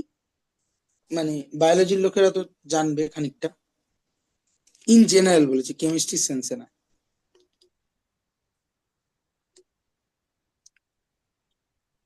বৈধ হাইব্রিড একাধিক কথাটা বৈশিষ্ট্যের মিশ্রণ, হুম হুম, মানে মিশ্রণ একদিক দিয়ে, একাধিক হ্যাঁ, বৈশিষ্ট্যের দিক দিয়ে। সংকরায়ন, তাই না? হাইব্রিড, হাইব্রিড মাগুর।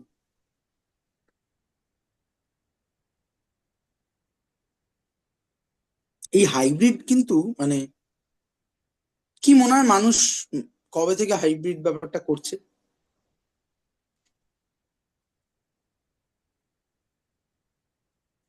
50 বছরের মধ্যেই হবে আশা করি। না, মানে সে ফর এক্সাম্পল জাপানিজ কালচারে গোল্ড ফিশ খুব মানে হোলি একটা ব্যাপার, মানে পবিত্র ব্যাপার। গোল্ড ফিশ কিন্তু কোনো ওই কোট আনকোট প্রাকৃতিক মাছ নয়, গোল্ড ফিশ কিন্তু একটা হাইব্রিড মাছ, এবং তার অরিজিনটা প্রায় 2-2.5 হাজার বছর আগে। ঠিক আছে, আমাদের মাইথোলজিতে যদি রেফারেন্স দিই, মহাভারত তো একটু একটু আমরা পড়েছি বোধহয়। মহাভারতের একদম শেষ ভাগে কি হয়, যে সবাই স্বর্গের দিকে হাঁটা দিয়েছে, তো কেউই স্বর্গ অব্দি ঠিক পৌঁছতে পারে না, একমাত্র পারে যুধিষ্ঠির। এবং যুধিষ্ঠিরকে সঙ্গ দেয় হচ্ছে ধর্ম, মানে ধর্ম দেবতা। এবং সে কি অবতারে সঙ্গ দেয়? কুকুর কুকুর। কুকুরও কিন্তু কোনো ন্যাচারাল প্রাণী নয়, মানে কোট আনকোট ন্যাচারাল প্রাণী নয়। হ্যাঁ, যেহেতু আমরা এখন ন্যাচারাল আনন্যাচারাল এর ফ্যালাসিটা বুঝি, ওই জন্য কোট আনকোট ন্যাচারাল প্রাণী নয় কুকুর। মূলত হায়না, শিয়াল এদের থেকে হাইব্রিড করে আসা। তার মানে মহাভারত লেখা হচ্ছে মোটামুটি 3-4 হাজার বছর আগে, এবং তার আগে মানুষ মহাভারত, বেদ এগুলো মুখশ্রুতিতে বলতো। আম, মোটামুটি ভাবে আমি যদি চিন্তা করি, ধর্ম মানে পৃথিবীর সকল ধর্ম এট অ্যারাউন্ড 12-13 হাজার বছর পুরনো। মানে কৃষি ব্যবস্থা আসার আগে কোনো ধর্ম সেই অর্থে এক্সিস্ট করতো না, কৃষি ব্যবস্থা আসার পরই ধর্মের অবতারণা ঘটেছে। তো আর ধর্মগুলোকে আরো কোয়াগুলেটেড হয়ে আরো স্ট্রাকচারাল হতে আরো 4-5 হাজার বছর লেগেছে। ফলে পৃথিবীর সকল পুরনো ধর্ম যদি তুই যাস, মানে পৃথিবীর সবচেয়ে পুরনো ধর্মগ্রন্থ তো, মানে ধর্মগ্রন্থ বা ওই ধরনের টেক্সট হচ্ছে ঋগ্বেদ, যেটা 4,500 বছর বা 4,800 বছর মতো পুরনো। তো এবার এটা আমরা মোটামুটি বেদের একটু এদিক ওদিক থাকবে, এরা থাকবে একটুখানি। বাট পৃথিবীর সকল পুরনো ধর্ম 5,000 বছর, 5,500 বছরের পুরনো নয়, মানে এটা হওয়াই সম্ভব নয় আর কি, এরকম একটা ব্যাপার। কৃষিকাজ শুরু হচ্ছে 12 থেকে 13 হাজার বছর আগে, এবং সেই সময় থেকেই সমাজ ব্যবস্থায় আমূল পরিবর্তন ঘটছে এবং ধর্মের অবতারণা ঘটছে, এবং যত ফিলোসফিক্যাল চিন্তা ভাবনা সবকিছু সূত্রপাত ঘটছে ওখান থেকে। কৃষিকার্যের আগের দুনিয়া আর কৃষিকার্যের পরের দুনিয়ার মধ্যে আকাশ পাতাল তফাৎ আছে। ঠিক আছে, মানে মানব সভ্যতার জার্নিতে দুটো ঘটনা খুব ক্রুশিয়াল, যেটা মানব সভ্যতাকে একদম ঘাড় ধরে উল্টো, মানে একটা একটা স্পেসিফিক রাস্তায় ঘুরিয়ে দিয়েছে। আহ, আমার মতে অ্যাকচুয়ালি তিনটে, কিন্তু এখনো পর্যন্ত ওয়েল অ্যাকসেপ্টেড হচ্ছে দুটো। এক নম্বর হচ্ছে যে ওই বানর বা বানর তো ঠিক নয়, মানে এ শিম্পাঞ্জি গোছের প্রাণীর এক দলের হাত দুটো, সামনের হাত দুটো ফ্রি হয়ে যাওয়া। এই হাত দুটো ফ্রি হয়ে যাওয়ার ফলে আমরা অনেক সূক্ষ্ম কাজ করতে শুরু করি, এবং আমরা নেচারকে নিজের মতো করে ট্রান্সফর্ম করতে শুরু করি। এবার এইটা হয়েছিল কবে? আমার ধারণা অ্যাটলিস্ট 1.5 লাখ বছর মতো আগে। ঠিক আছে, এই 1.5 লাখ বছর আগে হওয়া ঘটনাটা মানব সভ্যতার একদম সূত্রপাত, বা হিন্দিতে বললে নিভ, যাকে এই ভিত্তিটা স্থাপন করেছিল। সেই মানব সভ্যতা আবার এগোচ্ছিল এগোচ্ছিল এগোচ্ছিল এগোচ্ছিল। তারপরে একটা মারাত্মক টার্ন ঘটে হচ্ছে নিওলিথিক পিরিয়ড, মানে 12-13 হাজার বছর আগে, যখন মানুষ কৃষি কার্যটা অ্যাডাপ্ট করে ফেলে, মানে শিখে ফেলে। কৃষিকার্য শেখার সাথে সাথে সমস্ত কিছু বদলে যায়, এবং আজকে আমরা যে সমাজ ব্যবস্থা দেখি, তার যা যা ভালো দিক এবং যা যা খারাপ দিক সব কিছু ট্রেস ব্যাক করছে ওই মানে কৃষি কার্য শেখা থেকে। মানে আজকের সোসাইটি যে পুরুষতান্ত্রিক, এটার কারণ কৃষি কাজ উদ্ভাবন, মানে কৃষি বেসড সমাজ ব্যবস্থা। আজকে যে আমরা টাকার কনসেপ্ট ইউজ করি এবং পার্সোনাল প্রপার্টির কনসেপ্ট ইউজ করি, সেটাও ট্রেস ব্যাক টু কৃষি ব্যবস্থা। হুম কৃষি ব্যবস্থার আগে পার্সোনাল প্রপার্টির কোনো কনসেপ্টই দরকারই ছিল না। মানে আহ, কৃষি ব্যবস্থাটা আমাদেরকে পড়ানো হয়, আমাদের আরো অনেক কিছু পড়ানো হয়। মানুষের আগুন জ্বালানো একটা মারাত্মক ব্যাপার, চাকা একটা মারাত্মক ব্যাপার, কৃষিকার্য একটা ব্যাপার, কিন্তু এর ইম্পর্টেন্স গুলো খুব রক্তে ঢোকানো হয় না। মানে চাকা, আলো, মানে সরি আগুন, এগুলো ইম্পর্টেন্ট, কিন্তু কৃষিকার্যের মতো ইম্পর্টেন্ট না। কৃষিকার্য নিয়ে অনেক কথা বলা যায়, মানে তো প্রায় 4-5 ঘন্টা সেমিনার দিয়ে দিতে পারবো হয়তো, কিন্তু যেটা মানে একটা ছোট্ট উদাহরণ দিচ্ছি কৃষিকার্যের ক্ষেত্রে। যে কৃষিকার্য কিভাবে মানুষকে বা মানুষ নামক প্রজাতিটাকে বাকিদের থেকে এতটা আলাদা করে দিল। খেয়াল করে দেখ, আজকের পৃথিবীতে যে সকল প্রাণী এক্সিস্ট করে, they are pretty much bound to some natural randomness. অর্থাৎ একটা বাঘ ঘুম থেকে উঠে তার জীবনে দুটোই পারপাস আছে, অ্যাকচুয়ালি একটাই পারপাস, কিন্তু ট্র্যাডিশনালি আমরা দুটো বলি। মানে তার ডিএনএ, এটা মানুষের ক্ষেত্রেও সত্যি, যে আমাদের ডিএনএ এর একদম ভিতরে দুটো বেসিক ব্যাপারকে কোড করে দেওয়া আছে, আসলে একটাই। সেটা হচ্ছে you have to make your copy such that তুমি কালকে মরে গেলে পরে তোমার এভলিউশনের যে লাইনটা সেটা এক্সটিংক্ট না করে যায়। তুমি যা যা এভলিউশনের রাস্তা ধরে অ্যাচিভ করেছো সেটা যেন ক্যারি ফরওয়ার্ড হয়। So you have to make copy, reproductive copy. এবং তোমাকে রিপ্রোডাক্টিভ কপি তৈরি করতে গেলে ইউ হ্যাভ টু সার্ভাইভ। ওখান থেকে আসছে সার্ভাইভাল ইনস্টিংক্ট। যদিও ইন ট্র্যাডিশনাল সেন্সে আমরা এই দুটো ইনস্টিংক্টকে পাশাপাশি রাখি, যে ইউ হ্যাভ টু সার্ভাইভ এবং you have to make copy. আমার মতে ওটা একটাই, আসলে you have to make copy, nature এইটুকুই চায়। তুই কপি তৈরি করতে গেলে তোকে একটা সার্টেন এজ অব্দি সার্ভাইভ করতে হবে, দেন তোকে সঙ্গী খুঁজে পেতে হবে, সেই লড়াইটায় জিততে হবে, ফলে তোকে বেঁচে থাকতে হবে মোদ্দা কথা। এবং এটা কত কিভাবে এভিডেন্ট দেখ, আজ থেকে 100 বছর আগে পৃথিবীর গড় আয়ু কত ছিল?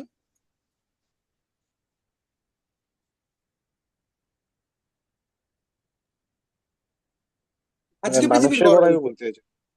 হ্যাঁ হ্যাঁ, মানুষের মানে সরি, পৃথিবীর গড় আয়ু বাজে কথা বলেছি, পৃথিবীর মানুষের গড় আয়ু।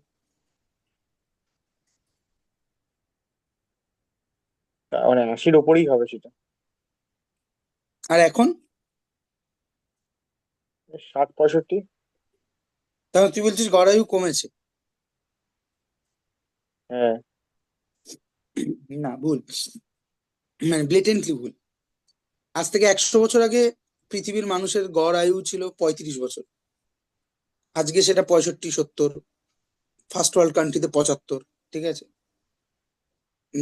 মানে with the help of advent of science. হুম মানে ওই একটা বাজে কনসেপ্ট আমাদের মাথায় ঢুকিয়ে দেওয়া হয় যে আগেকার দিনের মানুষরা অর্গানিক খাবার খেত, অমুক খেত, ভেজাল ছিল না, তাই জন্য প্রচুর দিন বাঁচতো। এটাকে বলে সার্ভাইভার বায়াস। দ্বিতীয় বিশ্বযুদ্ধের সময় সম্ভবত ইউকে, তাদের যে প্লেন গুলো ছিল, ওই ফাইটার প্লেন গুলো, তো তারা গুলিবিদ্ধ হচ্ছিল, ডগ ফাইট হ্যান হচ্ছে হয়, যে গুলিবিদ্ধ হচ্ছিল। তো একজন স্ট্যাটিস্টিশিয়ানকে ভাড়া করা হয় যে তুমি একটু বলো তো, যে আমরা না প্লেনে একটা এক্সট্রা লেয়ার অফ আর্মার বসাতে চাই, যাতে গুলিতে আমাদের প্লেন সার্ভাইভ করে। তো কিন্তু সেই আর্মারটা বসালে প্লেনের ওজন বেড়ে যাবে, ফলে প্লেন ওড়াতে আমার ঝামেলা হবে, প্লেন ওড়ানোর খরচা বেড়ে যাবে ইত্যাদি। তো তো অপটিমাইজ করার চেষ্টা করবে, পুরো প্লেনকে না করে কোথায় আর্মারটা লাগালে পরে সবচেয়ে এফেক্টিভ রেজাল্ট পাওয়া যাবে সেটা করা যাবে। তো যে প্লেন গুলো যুদ্ধ করে ফিরে এসেছিল, ওরা তাদের তাদের স্টাডি করতে শুরু করে। তো স্টাডি করতে গিয়ে দেখতে পায় যে যে প্লেন গুলো ফিরে আসছে তাদের ওই কিছু কিছু অংশে, মানে ইঞ্জিনের আশেপাশে গুলির দাগ প্রচুর, বা লেজের কাছে, হ্যাঁ, গুলির দাগ প্রচুর। তো প্রথম চিন্তাটা এটাই হয় যে তাহলে এই যেখানে গুলির দাগ প্রচুর, তার মানে এখানেই বেশি অ্যাটাক হচ্ছে, তাহলে এইখানটায় আমরা আর্মার দেবো। ঠিক আছে? তো সেইখানে স্ট্যাটিস্টিক্স এর যে লোকগুলো ছিল আর কি, তারা তখন আর্গু করে যে না, তুমি সার্ভাইভার বায়াস পড়েছো। এই প্লেন গুলো ওখানে গুলি খেয়েও তোমার ইনভেন্টরিতে ফিরে এসছে, তার মানে যে প্লেনগুলো ফিরে আসেনি সেই প্লেনগুলো আসলে এই জায়গা ছাড়া অন্য জায়গায় কোথাও গুলি খেয়েছে। তাহলে তোমাকে যদি আর্মার লাগাতে হয়, তাহলে যেখানে গুলির দাগ আছে সেখানে না লাগালে হবে না, যেখানে গুলির দাগ নেই সেই জায়গাগুলোতে লাগাও, কারণ সেখানে গুলি লাগলে পরে প্লেন হয়তো ফিরে আসছে না। ফলে those are the most sensitive area, rather than যেখানে গুলি লাগার পরও তোমার প্লেনটা ঘরে ফিরে আসছে। তো এই সার্ভাইভার বায়াস আমাদের জীবনে খুব একটা মারাত্মক ব্যাপার। মানে ওই আর কি, যে যে সাকসেস পেয়ে যায় আমরা তার স্টোরিকে চ্যাম্পিয়ন স্টোরি হিসেবে দেখাতে চাই, বাট সত্যটা হচ্ছে এটাই যে সে একটা ফ্লাকচুয়েশন। হ্যাঁ, মোস্ট অফ দেম আসলে আনসাকসেসফুল, যারা ওই একই রাস্তায় হেঁটেছিল। ঠিক আছে, সার্ভাইভার বায়াসকে জীবন থেকে সরানো খুব দরকারি। মানে দেখবি একটা কথা মানুষে বলে যে সাকসেস পেয়ে গেলেও পা মাটিতে রাখতে হবে। যে এটা বলে তুই একদম, মানে এটা আমার অভিজ্ঞতা, যারা এই কথাগুলো বলে যে পা সবসময় মাটিতে রাখতে হবে, তুই এমনি মানে জাস্ট ব্লেটেন্টলি বলে দিল যে পা মাটিতে রাখতে হবে, সাকসেস পাও কিনা পা মাটিতে রাখতে হবে। যে বলবে তুই ধরে রাখবি যে সে জীবনে কোনোদিনও পা মাটিতে রাখেনি। হ্যাঁ, মানে I am quite sure about it. ঠিক আছে, বা হয়তো সে কোনোদিনও সাকসেসই পায়নি, তার মনে মনে সুপ্ত বাসনা আছে কবে সাকসেস পাবো তারপর পা মাটিতে রাখবো। ফলে ব্লেটেন্টলি বলে দেওয়ার মধ্যে ঝামেলা আছে। পা মাটিতে রাখা যায় তখনই যখন এই ধরনের বায়াস গুলো আমি শরীর থেকে কাটাতে পারবো। আমি একটা পরীক্ষায় পাশ করতে পারছি না, কেউ আমাকে জিজ্ঞেস করলো ভাই তুই পরীক্ষাটা পাশ করতে পারছিস না কেন, আমার প্রথম উত্তর অর্গানিক্যালি আসা উচিত এটা, because I am not capable enough. হ্যাঁ, তারপরে যদি কেউ খুঁচিয়ে জিজ্ঞেস করে সত্যি বল কি সমস্যা, তখন বলতে পারি যে না আমার না ওইটা, এই জায়গাটা আমি ম্যানেজ করতে পারছি না তাই হচ্ছে না, ওই রিসোর্সটা আমার কাছে নেই তাই ম্যানেজ করতে পারছি না। কিন্তু প্রাইমারি অ্যান্সারটা যেন এটা হয় যে I am not capable enough, that is I am not cracking it. আর যখন ওই পরীক্ষাটা আমি ক্র্যাক করে ফেললাম, let's say all India rank 1, rank 2, rank 5 হলাম, তখন কেউ যদি আমাকে জিজ্ঞেস করে ভাই তুই তো হেভি বুদ্ধিমান লোক, তখন যেন আমি বলতে পারি যে না, আমার থেকেও বুদ্ধিমান ছিল, আমার থেকেও বেশি মেহনতি লোক ছিল, কিন্তু ওই দিন ওই মুহূর্তে অনেকগুলো র্যান্ডম ব্যাপার আমার ফেভারে কাজ করে গেছে। অনেক বেশি সেই প্রশ্ন এসছে যেই ধরনের প্রশ্ন আমি প্র্যাকটিস করে গেছি। হয়তো আমার থেকে অনেক বেশি জ্ঞানীগুণী, অনেক বেশি মেহনতি লোক ওই পরীক্ষাটা দিতে এসেছিল, কিন্তু তারা অনেক আননোন কোশ্চেন পেয়েছিল যেগুলো তাদের সলভ করতে হয়েছে ওখানে বসে, আর আমাকে অতটা সলভ করতে হয়নি, আমি ডিরেক্ট ফর্মুলায় বসিয়ে হ্যান ত্যানে বসিয়ে করে দিয়েছি। ঠিক আছে, এই সেন্স যেদিন তোর শরীরে ডেভেলপ করবে সেই দিন তুই, তোর পা এমনি মাটিতে থাকবে। ঠিক আছে, অর্থাৎ তুই তোর সাকসেসকে ছোট করে দেখছিস, তুই তোর ফেলিয়ারকে বড় করে দেখছিস। ঠিক আছে, তো এটা আসলে সার্ভাইভার বায়াসটাকে মাথায় রাখলে। হ্যাঁ, শাহরুখ খানকে নিয়ে একটা মাঝে মধ্যে রিলস ফিলসে চলে, প্রচুর মেহনত করে, শাহরুখ খানের মতো মেহনতি একটা নেই।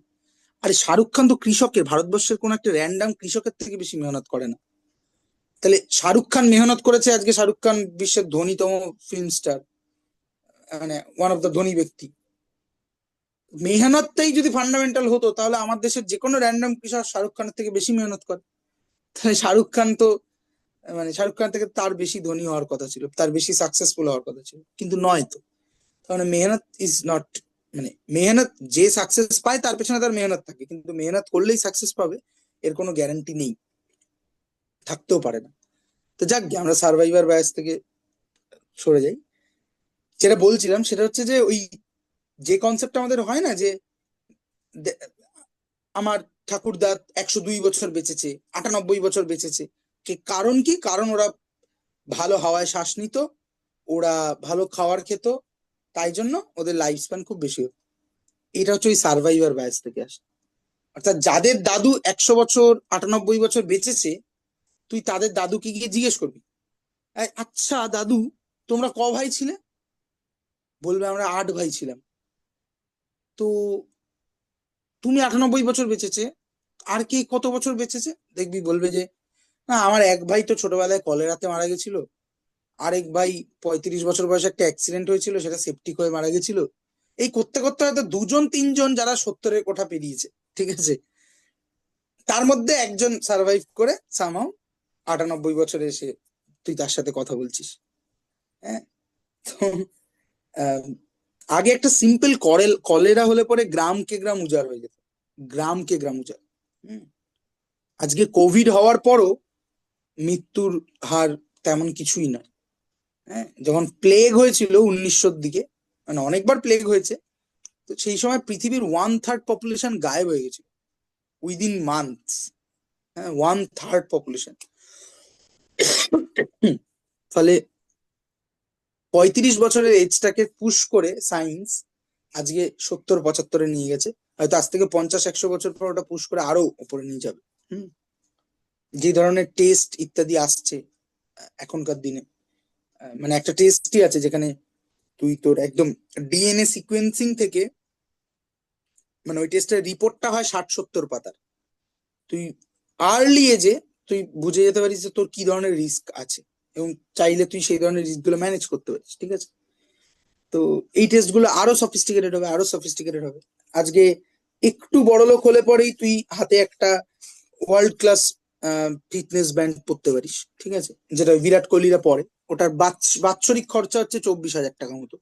ঠিক আছে, ফলে অবশ্যই 24,000 টাকা বাৎসরিক ফিটনেস ব্যান্ডের পিছনে খরচা করার মতো ওয়ার্ল্ডের পপুলেশনের মোস্ট অফ দ্য মেন নেই আজকের দিনে দাঁড়িয়ে, কিন্তু টেকনোলজিটা অ্যাভেলেবেল, আমি এটাই বলার চেষ্টা করছি।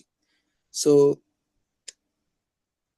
এবার আমি যে কারণে এই প্রশ্নটা জিজ্ঞেস করলাম সেটা হচ্ছে যে কেন যখন সায়েন্সের অ্যাডভান্সমেন্ট ছিল না, মডার্ন মেডিসিন ছিল না, তখন মানুষ ওই 35, 40, 45 এরকম বছর বাঁচতো?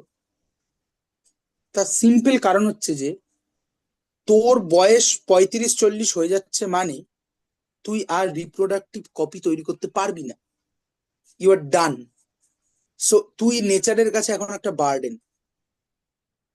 নেচারের কোনো দায় নেই একটা মানুষকে 40 বছরের পর বাঁচিয়ে রাখা। হ্যাঁ, তাও কেউ কেউ বেঁচে যাবে, সেটা আলাদা কথা, কিন্তু কোনো দায় নেই তাকে বাঁচিয়ে রাখা। ওই জন্যই একটা বাচ্চা অনেকগুলো ইনফেকশনের সম্মুখীন হতে পারে, কিন্তু সেগুলোকে কাউন্টার করার জন্য তার মার দুধে আমি অ্যান্টিবডি দিয়ে রেখেছি। কিন্তু তা বড় হলে পরে সে কলেরা হতে পারে, কি আরো 1000টা রোগ হতে পারে, তার জন্য আমি কোনো ব্যবস্থা করি আমার দরকারই নেই। আমার 35 বছর হয়ে গেল মানে ওর রিপ্রোডাক্টিভ লাইফ শেষ, ওর আর বাঁচার কোনো দায় নেই। আবার এই প্রশ্নটা যে কারণে করলাম সেটা হচ্ছে যে আবার কৃষি সভ্যতায় চলে আসি। তার মানে খেয়াল করে দেখ যে any type of living being say নেচারের র্যান্ডামনেস দিয়ে ভীষণভাবে ড্রিভেন। অর্থাৎ একটা বাঘ ঘুম থেকে উঠলো, তার পারপাস, তার ডিএনএর ভেতরে পারপাস রয়েছে যে তাকে একটা কপি তৈরি করতে হবে। এখন কপি তৈরি করতে গেলে আগে তো তাকে সকালবেলা ব্রেকফাস্টটা করতে হবে, বেঁচে থাকতে হবে, শরীরে বল পেতে হবে, তারপর সে সঙ্গী খুঁজবে, তারপর সে সঙ্গী খোঁজার পর রিপ্রোডাক্টিভ চয়েসের খেলায় যাবে, তারপরে গিয়ে সে রিপ্রোডাকশন করবে। এই সবটার জন্য তাকে আগে খাবার খুঁজতে হবে। এবার বাঘ গেল জঙ্গলে, বাঘ জঙ্গলে গেলেই বা হরিণের দেখা পাবে এর কোনো গ্যারান্টি নাই। বাঘ জঙ্গলে গেল, হরিণের দেখাও পেলো, কিন্তু বাঘ হরিণের জঙ্গলে গিয়ে হরিণের দেখা পেলে সেই হরিণটাকে চেস করে ধরতে পারবে তার কোনো গ্যারান্টি নাই। ওই দিন হরিণের দিন, হরিণ জিতে গেছে, বাঘ খাবার পায়নি। আর যদি বাঘ হরিণকে মেরেও ফেলতে পারে, তারপরেও যে ওর খাবারটা চুরি হয়ে যাবে না তার কোনো গ্যারান্টি নাই। আচ্ছা, সবকিছু মিটে গেল, বাঘ বসে খেলো, কিন্তু বাঘ একবারে একটা সার্টেন অ্যামাউন্টই খেতে পারবে, হরিণ স্টোর করার তার কাছে কোনো রাস্তা নেই। সে যতটা খাবার খেয়ে চলে যাবে 1 ঘন্টা 2 ঘন্টা ধরে, তারপরে অন্য প্রাণীরা এসে ওই উচ্ছিষ্টটা খেয়ে শেষ করে দেবে, তার কাছে স্টোর করার কোনো উপায় নেই। এই জন্যই যেটা হয়েছে, পৃথিবীর ম্যাক্সিমাম নাম্বার অফ অ্যানিমাল, গাছেদের কথা বলছি না কারণ গাছরা নিজেদের খাবার বানাতে পারে, ম্যাক্সিমাম নাম্বার অফ অ্যানিমালস তারা কিন্তু বহু সময় অবধি, মানে একবার খেলে বহুক্ষণ অবধি না খেয়ে থাকে। ওটা তাদেরকে অ্যাচিভ করতে হয়েছে। আমাদের মতো এরকম নয় যে 6 বার খাবার খাচ্ছে দিনে। ঠিক আছে, এই যে বেসিক র্যান্ডামনেস অফ নেচার, যে আমি জঙ্গলে গেলেই আমি সেরা শিকারিটা হলে পরেও দেয়ার ইজ নো গ্যারান্টি আমি শিকার পাবো কিনা। একদিন শিকার পেলেই কোনো গ্যারান্টি নেই পরের দিন শিকার পাবো কিনা। এই সকল র্যান্ডামনেসকে এক লহমায় নালিফাই করে দিয়েছে যেদিন মানুষ কৃষিকাজ শিখে ফেলেছে। ও যে দরকারই নেই আমার জঙ্গলে যা, আমি এখানে জমি অ্যাকোয়ার করেছি, এখানেই খাবার বানাবো, খাবার স্টোর করব, 1 ফসলি 2 ফসলি 3 ফসলি 4 ফসলি জমি অবধি তৈরি করেছে, যেখানে সে 4 বার ফসল ফলাচ্ছে, নিজের ইচ্ছে মতো ফসল ফলাচ্ছে এবং খাবার বানাচ্ছে, ঠিক আছে। ফলে নেচারের রেসপেক্টে মানুষ একটা মারাত্মক ট্রান্সফর্ম করে ফেলেছে কৃষিকাজ, মানে নেচারের দ্বারা যে বাউন্ড পৃথিবীর সকল প্রাণী, মানুষ তার একটা প্রাইমারি স্টেজকে জাস্ট ধুয়ে মুছে সাফ করে দিয়েছে আজ থেকে 13,000 বছর আগে।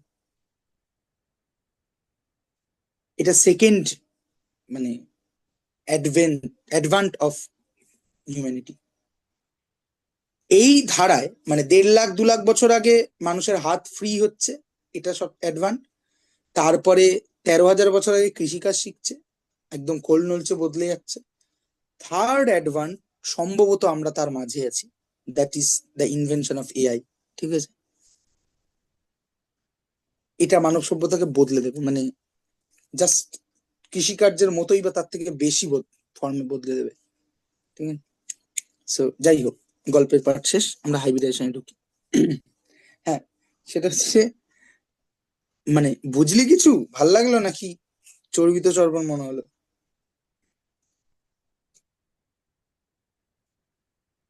হ্যাঁ মানে আমার জানা জিনিস, ভালোই লেগেছে আবার শুনতে। তোর জানা জিনিস না? তাহলে নতুন জনের কেমন লাগলো? ভালোই লেগেছে। আচ্ছা,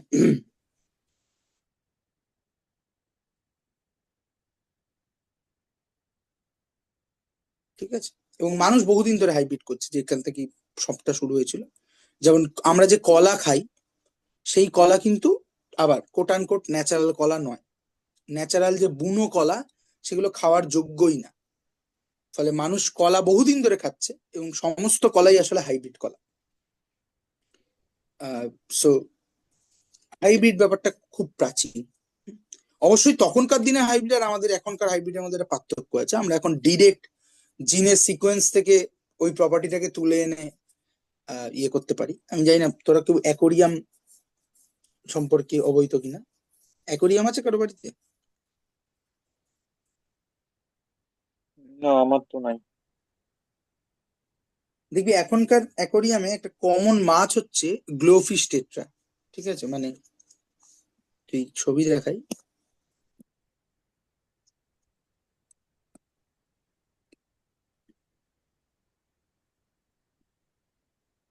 এই মাছগুলো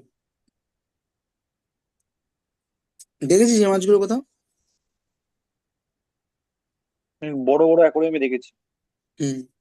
এই যে গ্লোফিশ লেখা রয়েছে, এটা কিন্তু কোনো মাছের প্রজাতি নয়, এটা একটা কোম্পানির নাম, ঠিক আছে।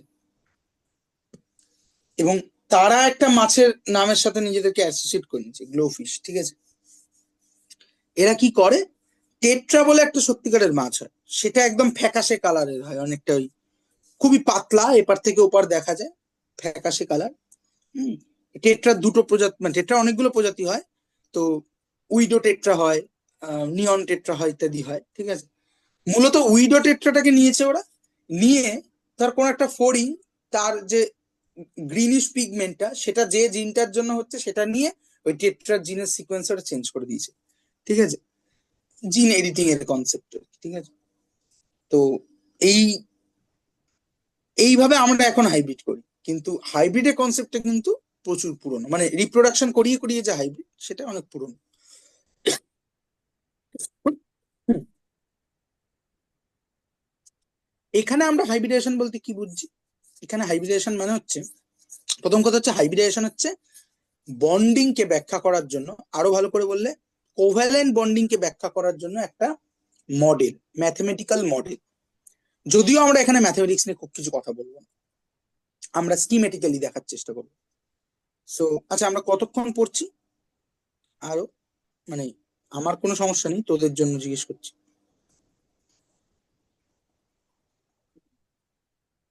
পড়ছি তো অনেকক্ষণ হয়ে গেল নাকি?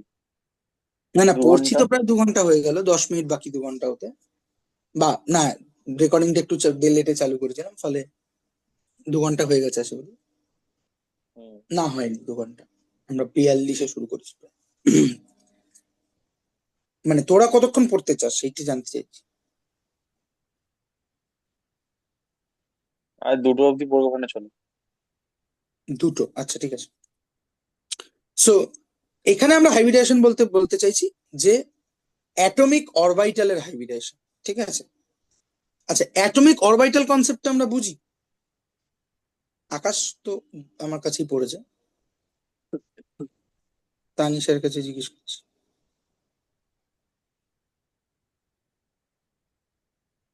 একটু বলো। আচ্ছা, মানে সোজা ব্যাপারে বলতে গেলে হচ্ছে যে আমরা ওই বোরের থিওরি পড়েছিলাম। বোরের থিওরিতে আমাদের অ্যাটমের কনসেপ্টটা ছিল হচ্ছে হুম। যে এই এরকম আছে, তো এখানে ইলেকট্রন গুলো বিভিন্ন প্রিন্সিপাল কোয়ান্টাম নাম্বারের এগেনস্টে বিভিন্ন অরবিটে, this are not orbitals, this is call orbit, ঠিক আছে, কক্ষপথ। তো বিভিন্ন কক্ষপথে ইলেকট্রন গুলো ঘুরছে। কিন্তু পরবর্তীকালে আমাদের যত আরো কোয়ান্টাম মেকানিক্স ইত্যাদি বেড়েছে, আমরা দেখেছি যে এই একটা অরবিট অর্থাৎ একটা প্রিন্সিপাল কোয়ান্টাম নাম্বারের আন্ডারে আরো অনেকগুলো কোয়ান্টাম নাম্বার থাকে, namely azimuthal quantum number, magnetic quantum number, স্পিনক্স কোয়ান্টাম নাম্বার এক্সেট্রা থাকে।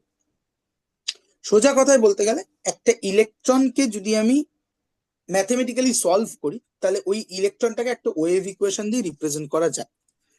একটা ইলেকট্রনকে আমরা একটা ওয়েভ ইকুয়েশন দিয়ে রিপ্রেজেন্ট করতে পারি, ঠিক আছে। অর্থাৎ একটা ম্যাথমেটিক্যাল ফাংশন, একটা সোজা কথা, ঠিক আছে। লাইক সামথিং লাইক আমরা ফিজিক্সে পড়েছি না, যে Y is equal to A sine omega T plus theta, standing ওয়েভের যে ইকুয়েশন, ঠিক আছে। তাহলে এইটা যেমন একটা ম্যাথমেটিক্যাল ফাংশন, সেরকমই ইলেকট্রনের ওয়েভ ইকুয়েশনকেও আমরা একটা ম্যাথমেটিক্যাল ফাংশন দিয়ে রিপ্রেজেন্ট করতে পারি, বড় বড় কমপ্লেক্স ফাংশন, ঠিক আছে। এখন সকল ফাংশনেরই একটা গ্রাফিক্যাল রিপ্রেজেন্টেশন হয়, যেমন এই যে Y is equal to A sine omega T লিখলাম, এই ফাংশনটার একটা গ্রাফিক্যাল রিপ্রেজেন্টেশন আছে। সেটা কি? সেটা হচ্ছে সাইন ওয়েভ। সাইন ওয়েভ কোথায় পাবো? সাইন,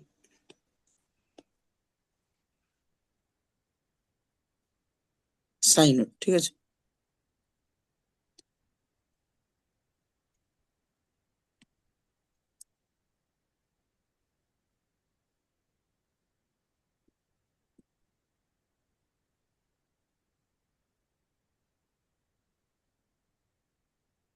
এই হচ্ছে সাইন ওয়েভ। হুম। তো এখানে বিভিন্ন আমরা সাইন ওয়েভটাকে অনেক দূর এলঙ্গেটও করতে পারি, এদিকে বড় ছোট করতে পারি। যাই হোক, মানে এসব ভেবে লাভ নেই। মোদ্দা কথা হচ্ছে যে যে কোনো ফাংশনের একটা গ্রাফিক্যাল রিপ্রেজেন্টেশন থাকে, যেটা দিয়ে আমরা গ্রাফ আঁকতে পারি, গ্রাফিক্যালি রিপ্রেজেন্ট করতে পারি। ঠিক তেমনি ইলেকট্রনের যে ওয়েভ ইকুয়েশন, তারও একটা গ্রাফিক্যাল রিপ্রেজেন্টেশন আছে। আমাদেরকে সেই রিপ্রেজেন্টেশন গুলোই পড়ানো হয়। আমি ছবি আঁকলেই সবাই আমরা চিনতে পারবো, কিন্তু এমন ভাবে পড়ানো হয় যে ওইগুলোর মধ্যেই যেন ইলেকট্রন গুলো থাকে। অ্যাকচুয়ালি কিন্তু তা নয়, রেদার ইলেকট্রনের যে ম্যাথমেটিক্যাল ফাংশন, সেই ফাংশনটাকে গ্রাফিক্যালি আঁকলে পরে ওই রকম ছবি পাওয়া যায়, ঠিক আছে। যেমন আমরা জানি যে এস অরবিটাল হচ্ছে স্পেরিক্যালি সিমেট্রিক্যাল, পি অরবিটাল হচ্ছে যদি পি এক্স হয় তাহলে এক্স অক্ষ বরাবর এরকম একটা লোব থাকে, এটা হচ্ছে পি এক্স। পি ওয়াই হলে পরে ওয়াই অক্ষ বরাবর লোব থাকবে। পি জেড হলে পরে, এটা জেড অক্ষ করে দিলাম, জেড অক্ষ বরাবর লোব থাকবে, ঠিক আছে। হুম। সো এরকম ডি অরবিটালের ক্ষেত্রে বিভিন্ন রকম শেপ হয়, এই শেপ গুলো আমরা পড়েছি তো। হুম। হুম। সো এই শেপ গুলো আসে আসে আসলে হচ্ছে আমরা যখন একটা ইলেকট্রনের শ্রোডিঙ্গার ইকুয়েশন সলভ করব, তখন আমরা একটা করেসপন্ডিং ওয়েভ ফাংশন পাবো। সেই ওয়েভ ফাংশনটাকে বিভিন্ন কোঅর্ডিনেট সিস্টেমে প্লট করলে পরে আমরা এই ধরনের শেপ গুলো পাই। এই শেপ গুলোর আরেকটা অর্থ হচ্ছে যে এরা বলে দিচ্ছে যে কোথায় ইলেকট্রনকে খুঁজে পাওয়ার প্রবাবিলিটি কতটা, ঠিক আছে। যেমন লেটস একটা পি অরবিটালের থাকা ইলেকট্রনকে যদি আমি খুঁজতে যাই, তাহলে এইখানে যদি খুঁজি, তাহলে এইখানে আমি ইলেকট্রনটাকে প্রায় খুঁজে পাবো না। সো এইখানে ইলেকট্রনকে খুঁজে পাওয়ার প্রবাবিলিটি জিরো, তাই জন্য এটাকে নোড বলা হয়। আবার এই ডাম্বেলটার ভিতরে এইরকম জায়গায় ইলেকট্রনকে খুঁজে পাওয়ার প্রবাবিলিটি অনেক বেশি।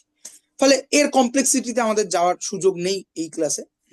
অবশ্যই এগুলো আরেকবার আমি আরেকটু ডিটেলসে পড়াবো যখন মলিকুলার অরবিটাল থিওরি পড়াবো, ঠিক আছে?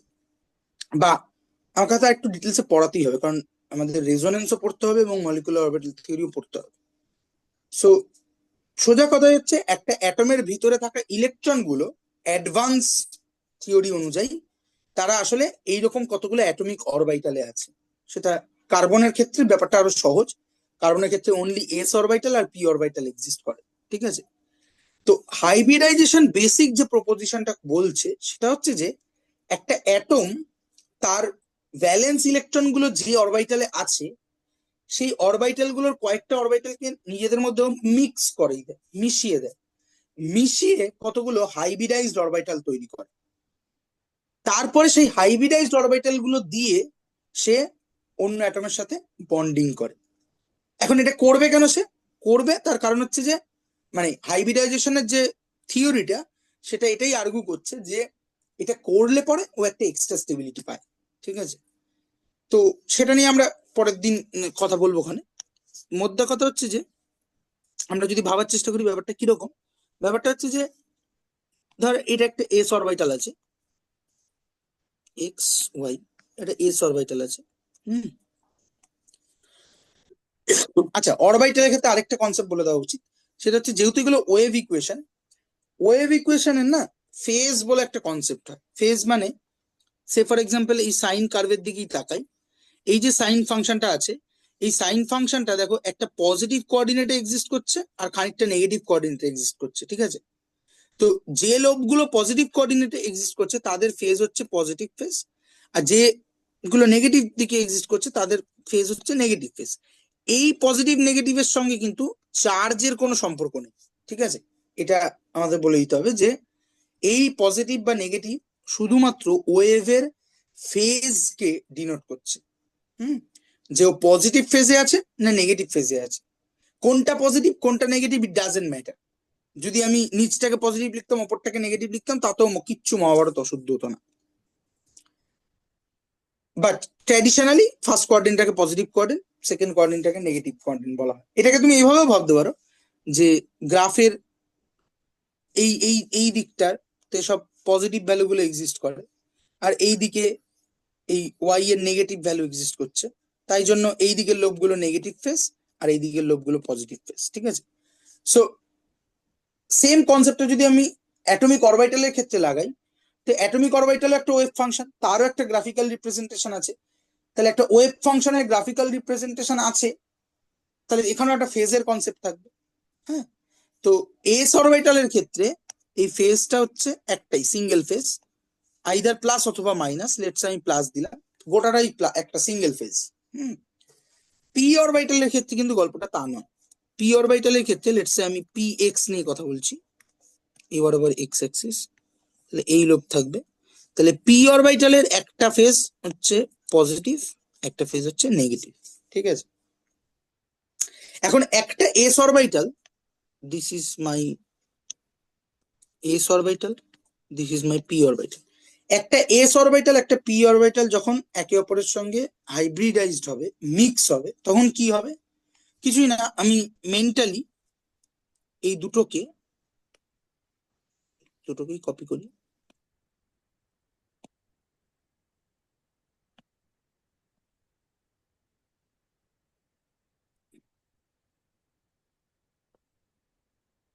এই আমার এস অরবিটাল, আমি অ্যাক্সিস গুলো মুছে দিই আপাতত ক্লামজিনেসটাকে সব কমানোর জন্য। তার উপরে গিয়ে আরেকটা পি অরবিটাল আপতিত হচ্ছে উইথ প্লাস অ্যান্ড মাইনাস। হ্যাঁ, এবার সেম ফেজে যখন মিট করছে, আমরা ফিজিক্সে পড়েছি না ইন্টারফারেন্স, মনে আছে? ইন্টারফারেন্সের ক্ষেত্রে কি হয়, দুটো ওয়েভ যখন সেম ফেজে মিট করে তখন তাদের কনস্ট্রাকটিভ ইন্টারফারেন্স হয়, অর্থাৎ অ্যামপ্লিটিউডটা বেড়ে যায়।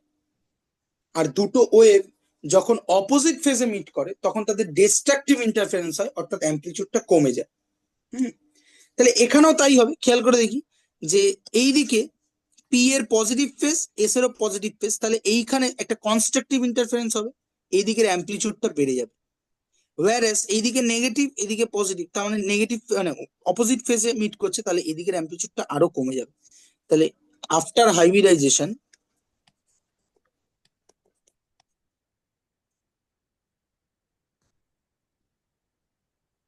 এটার ছবিটা খানিকটা এরকম হয়ে যাবে, প্লাস মাইনাস। ঠিক আছে, বোঝা গেল? হুম। হুম। হুম, এইটা একটা হাইব্রিডাইজড অরবিটাল।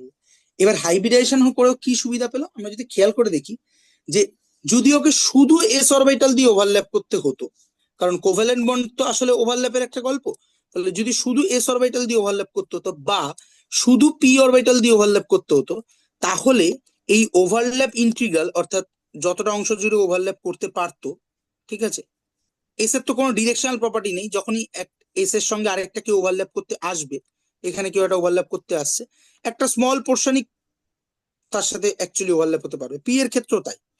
হ্যাঁ, এখানে স্মল পোর্শনই ওভারল্যাপ হতে পারে। কিন্তু এই দুটো হাইব্রিডাইজড হওয়ার ফলে যেটা তৈরি করলো, সেক্ষেত্রে দেখলাম আমরা একদিকের লোব বেড়ে গেছে, একদিকের লোব কমে গেছে, তার মানে সোজা কথায় এর ওভারল্যাপিং ইন্টিগ্রালটা বেড়ে গেছে। এটা আমরা স্কিম্যাটিক্যালি বুঝতে পারি। দ্যাট ইজ ওয়াই হাইব্রিডেশনের থিওরিটা, এগেইন বলছি, এভাবেই মলিকুল বন্ডিং করে তা কিন্তু নয়, these are all theory, that is mathematical model. হাইব্রিডাইজেশনের ম্যাথমেটিক্যাল মডেলটা আর্গু করছে যে একা একা অ্যাটমিক অরবিটাল গুলো ওভারল্যাপ করার থেকে ইটস বেটার তারা যদি নিজেদের সুবিধা মতো, এটা অবশ্যই এই সুবিধাটা আমরা উজ্জ্ব রাখছি, পরের দিন আমরা দেখবো যে কখন কিরকম ভাবে হাইব্রিডাইজড হবে, নিজেদের সুবিধা মতো তারা যদি নিজেদের মধ্যে মিক্সিং আপ করে কিছু নতুন হাইব্রিডাইজড অরবিটাল তৈরি করে, দেন তারা ওভারল্যাপে যায়, তাহলে ওভারল্যাপের প্রপোর্শনটা বাড়ে এবং মলিকুলটা আরো বেশি স্টেবল হয়। This this is the whole concept of hybridization. ঠিক আছে, আমরা এইখানে দাঁড়িয়ে পরের ক্লাসে ক্যাটাগরিক্যালি অর্গানিক মলিকুলের যে হাইব্রিডাইজেশন গুলো লাগে, নেমলি sp3, sp2 এবং sp, এই তিনটে হাইব্রিডাইজেশন কিভাবে হচ্ছে সেটা একদম স্কিমেটিক্যালি দেখার চেষ্টা করব। ঠিক আছে, তাহলে আজকে এই অবধি থামি, কোনো প্রশ্ন থাকলে করতে পারিস। প্রশ্ন বলতে একটা জাস্ট মানে ওই যে তুমি বলছো না বেশি স্টেবল হচ্ছে, মানে বেশি স্টেবল হওয়া মানে বেশি শক্তি রিলিজ করছে তাই বলতে চাইছো তাই তো?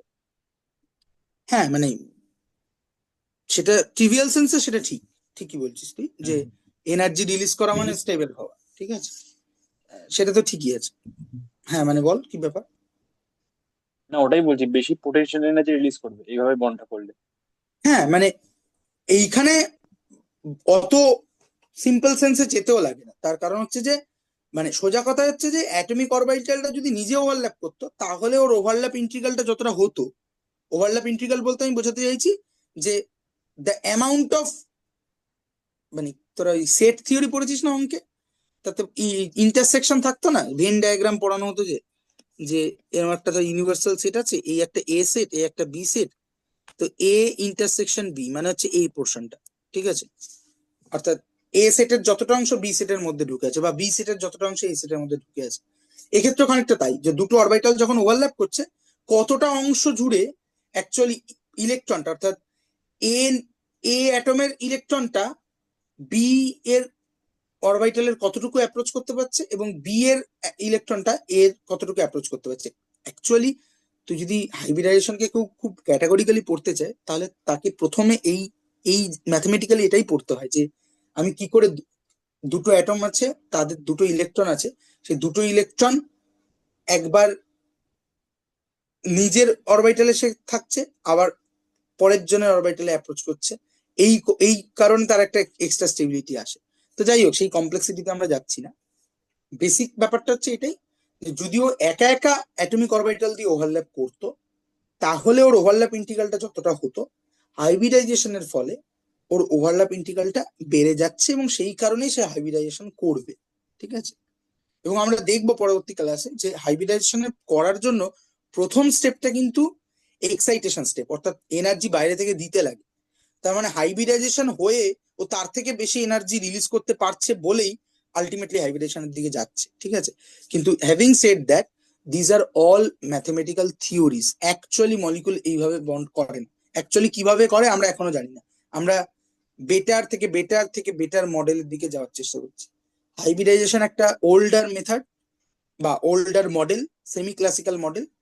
আমাদের সিলেবাসে অলরেডি মলিকুলার অরবিটাল থিওরি আছে, ফলে আমরা মলিকুলার অরবিটাল থিওরি একটুখানি ক্যাটাগরিক্যালি পড়বো। তখন দেখবো যে মলিকুলার অরবিটাল থিওরি হচ্ছে একদম কোয়ান্টাম মেকানিক্স কে ইউজ করে আমরা বন্ডিং কে এক্সপ্লেন করার চেষ্টা করছি, ঠিক আছে? ফলে সেটা আরো মডার্ন থিওরি, আজকের দিনে আরো মডার্ন থিওরি আছে, ঠিক আছে? কিন্তু তাহলে একটা প্রশ্ন আসতে পারে, সেটা হচ্ছে যে যখন আমার কাছে মডার্ন থিওরি অলরেডি আছে, আমি কেন হাইব্রিডাইজেশন নিয়ে মাথা ঘামাচ্ছি? তার দুটো কারণ। একটা হচ্ছে যে the study of science is nothing but a study of history, ঠিক আছে? বা সায়েন্টিফিক হিস্ট্রি। আমরা আসলে ইতিহাস পড়ছি, বিজ্ঞান। বিজ্ঞান পড়া মানে আসলে বিজ্ঞানের ইতিহাস পড়া, যে কোনো কিছুই তাই। হ্যাঁ, মানে লেটস সে বায়োলজি পড়া মানে আসলে বায়োলজির ইতিহাস পড়া। এই যে তোরা পড়িস যে ওয়াটসন ক্রিক মডেল বা মাইকেলিস মেন্টেন্স মেকানিজম, এটা তো ইতিহাস পড়ছিস আসলে, যে মাইকেলিস মেন্টেন্স এটা করেছিল, এই কারণে করেছিল, এই ব্যাপার, তার এই সমস্যা ছিল, তার সমস্যার উপর দাঁড়িয়ে আরেকটা মডেল এসেছিল, সেটাই। This are all history. Science, the study of science is necessary the study of scientific history. তো সেটা একটা কারণ। আরেকটা কারণ হচ্ছে যে যত কমপ্লেক্স হায়ার মডেলে যাবি, তত তার ক্যালকুলেশন কস্ট বাড়বে। ফলে যদি তোকে একটা সিম্পল জিনিস করতে হয়, এবং তাতে করে তুই যদি দেখিস যে ওল্ডার মডেলটা ইউজ করে তোর কাজটা মিটে যাচ্ছে, নেসেসারিলি খুব খুব সমস্যা হচ্ছে না, তাহলে কেন আমি কমপ্লেক্স মডেলে যাব? মানে সে ফর এক্সাম্পল আমাকে একটা বাস চালাতে হবে, বাস চালানোর জন্য, বাসের গতিবেগ ক্যালকুলেট করার জন্য যদি আমাকে কোয়ান্টাম মেকানিক্যালি বাসটাকে ট্রিট করতে হয়, তাহলে হয়তো আমি একটা বড় সুপার কম্পিউটার লাগিয়ে 6 মাস ধরে ক্যালকুলেট করে বাসের গতিবেগ পেলাম 45.2385572331 হোয়াট এভার। আর আমি একটা সিম্পল ক্যালকুলেশন করে বাসের গতিবেগ পেলাম 45.875। এনাফ। মানে বাসের গতিবেগ ওই 16 ডিজিট অব্দি অ্যাকুরেসি দিয়ে আমার কিছু যায় আসে না। কিন্তু এটাই যদি একটা স্যাটেলাইটের গতিবেগ হয় বা একটা ইলেকট্রনের গতিবেগ হয়, তখন কিন্তু ওটা ম্যাটার করবে। ফলে যখন ম্যাটার করছে না, তখন ওল্ডার থিওরি লাগাতে আমার খুব কিছু যায় আসে না। সেই জন্য আজকেও নিউটনের ক্লাসিক্যাল মেকানিক্স আমরা ইউজ করি, যদিও আমরা জানি যে এটা ইন আ সেন্স অবসুলেট, ঠিক আছে? যাই হোক, বল আর কিছু আছে? না, আমার নাই। আচ্ছা, তানিশা, বোঝা গেল? বুঝতে পেরেছি। বেশ বেশ, ঠিক আছে, তাহলে জানাস আবার কবে পড়ছি। ওই ধরে রাখো শুক্র শনির মধ্যে হতে পারে একটা ক্লাস। ঠিক আছে, ঠিক আছে। আমাকে একটু মানে ক্লাস, যবে ক্লাস করতে চাস তার 30-40 ঘন্টা আগে একবার মনে করাস। আচ্ছা ঠিক আছে, মানে গ্রুপে লিখে দেবো। হ্যাঁ হ্যাঁ হ্যাঁ, গ্রুপে লিখলেই হবে। ঠিক আছে, আমি এটা পাঠিয়ে দিচ্ছি ঠিক নোটটা। ঠিক আছে ঠিক আছে। আর ভিডিওটা আশা করি রাতের মধ্যে বা কালকে হুম সকালে পেয়ে যাবে। ঠিক আছে, অসুবিধা হুম। নেই। এখন কি পড়বে নাকি সবে? দেখি, কিছুক্ষণ তো জেগে আছি, তারপরে। আচ্ছা ঠিক আছে। গগন, গগন নাম দিয়েছিস কেন? আকাশ তাই গগন, হুম। সেম নামটা পোষাচ্ছে না। গগন, নভ, ক্ষিতি।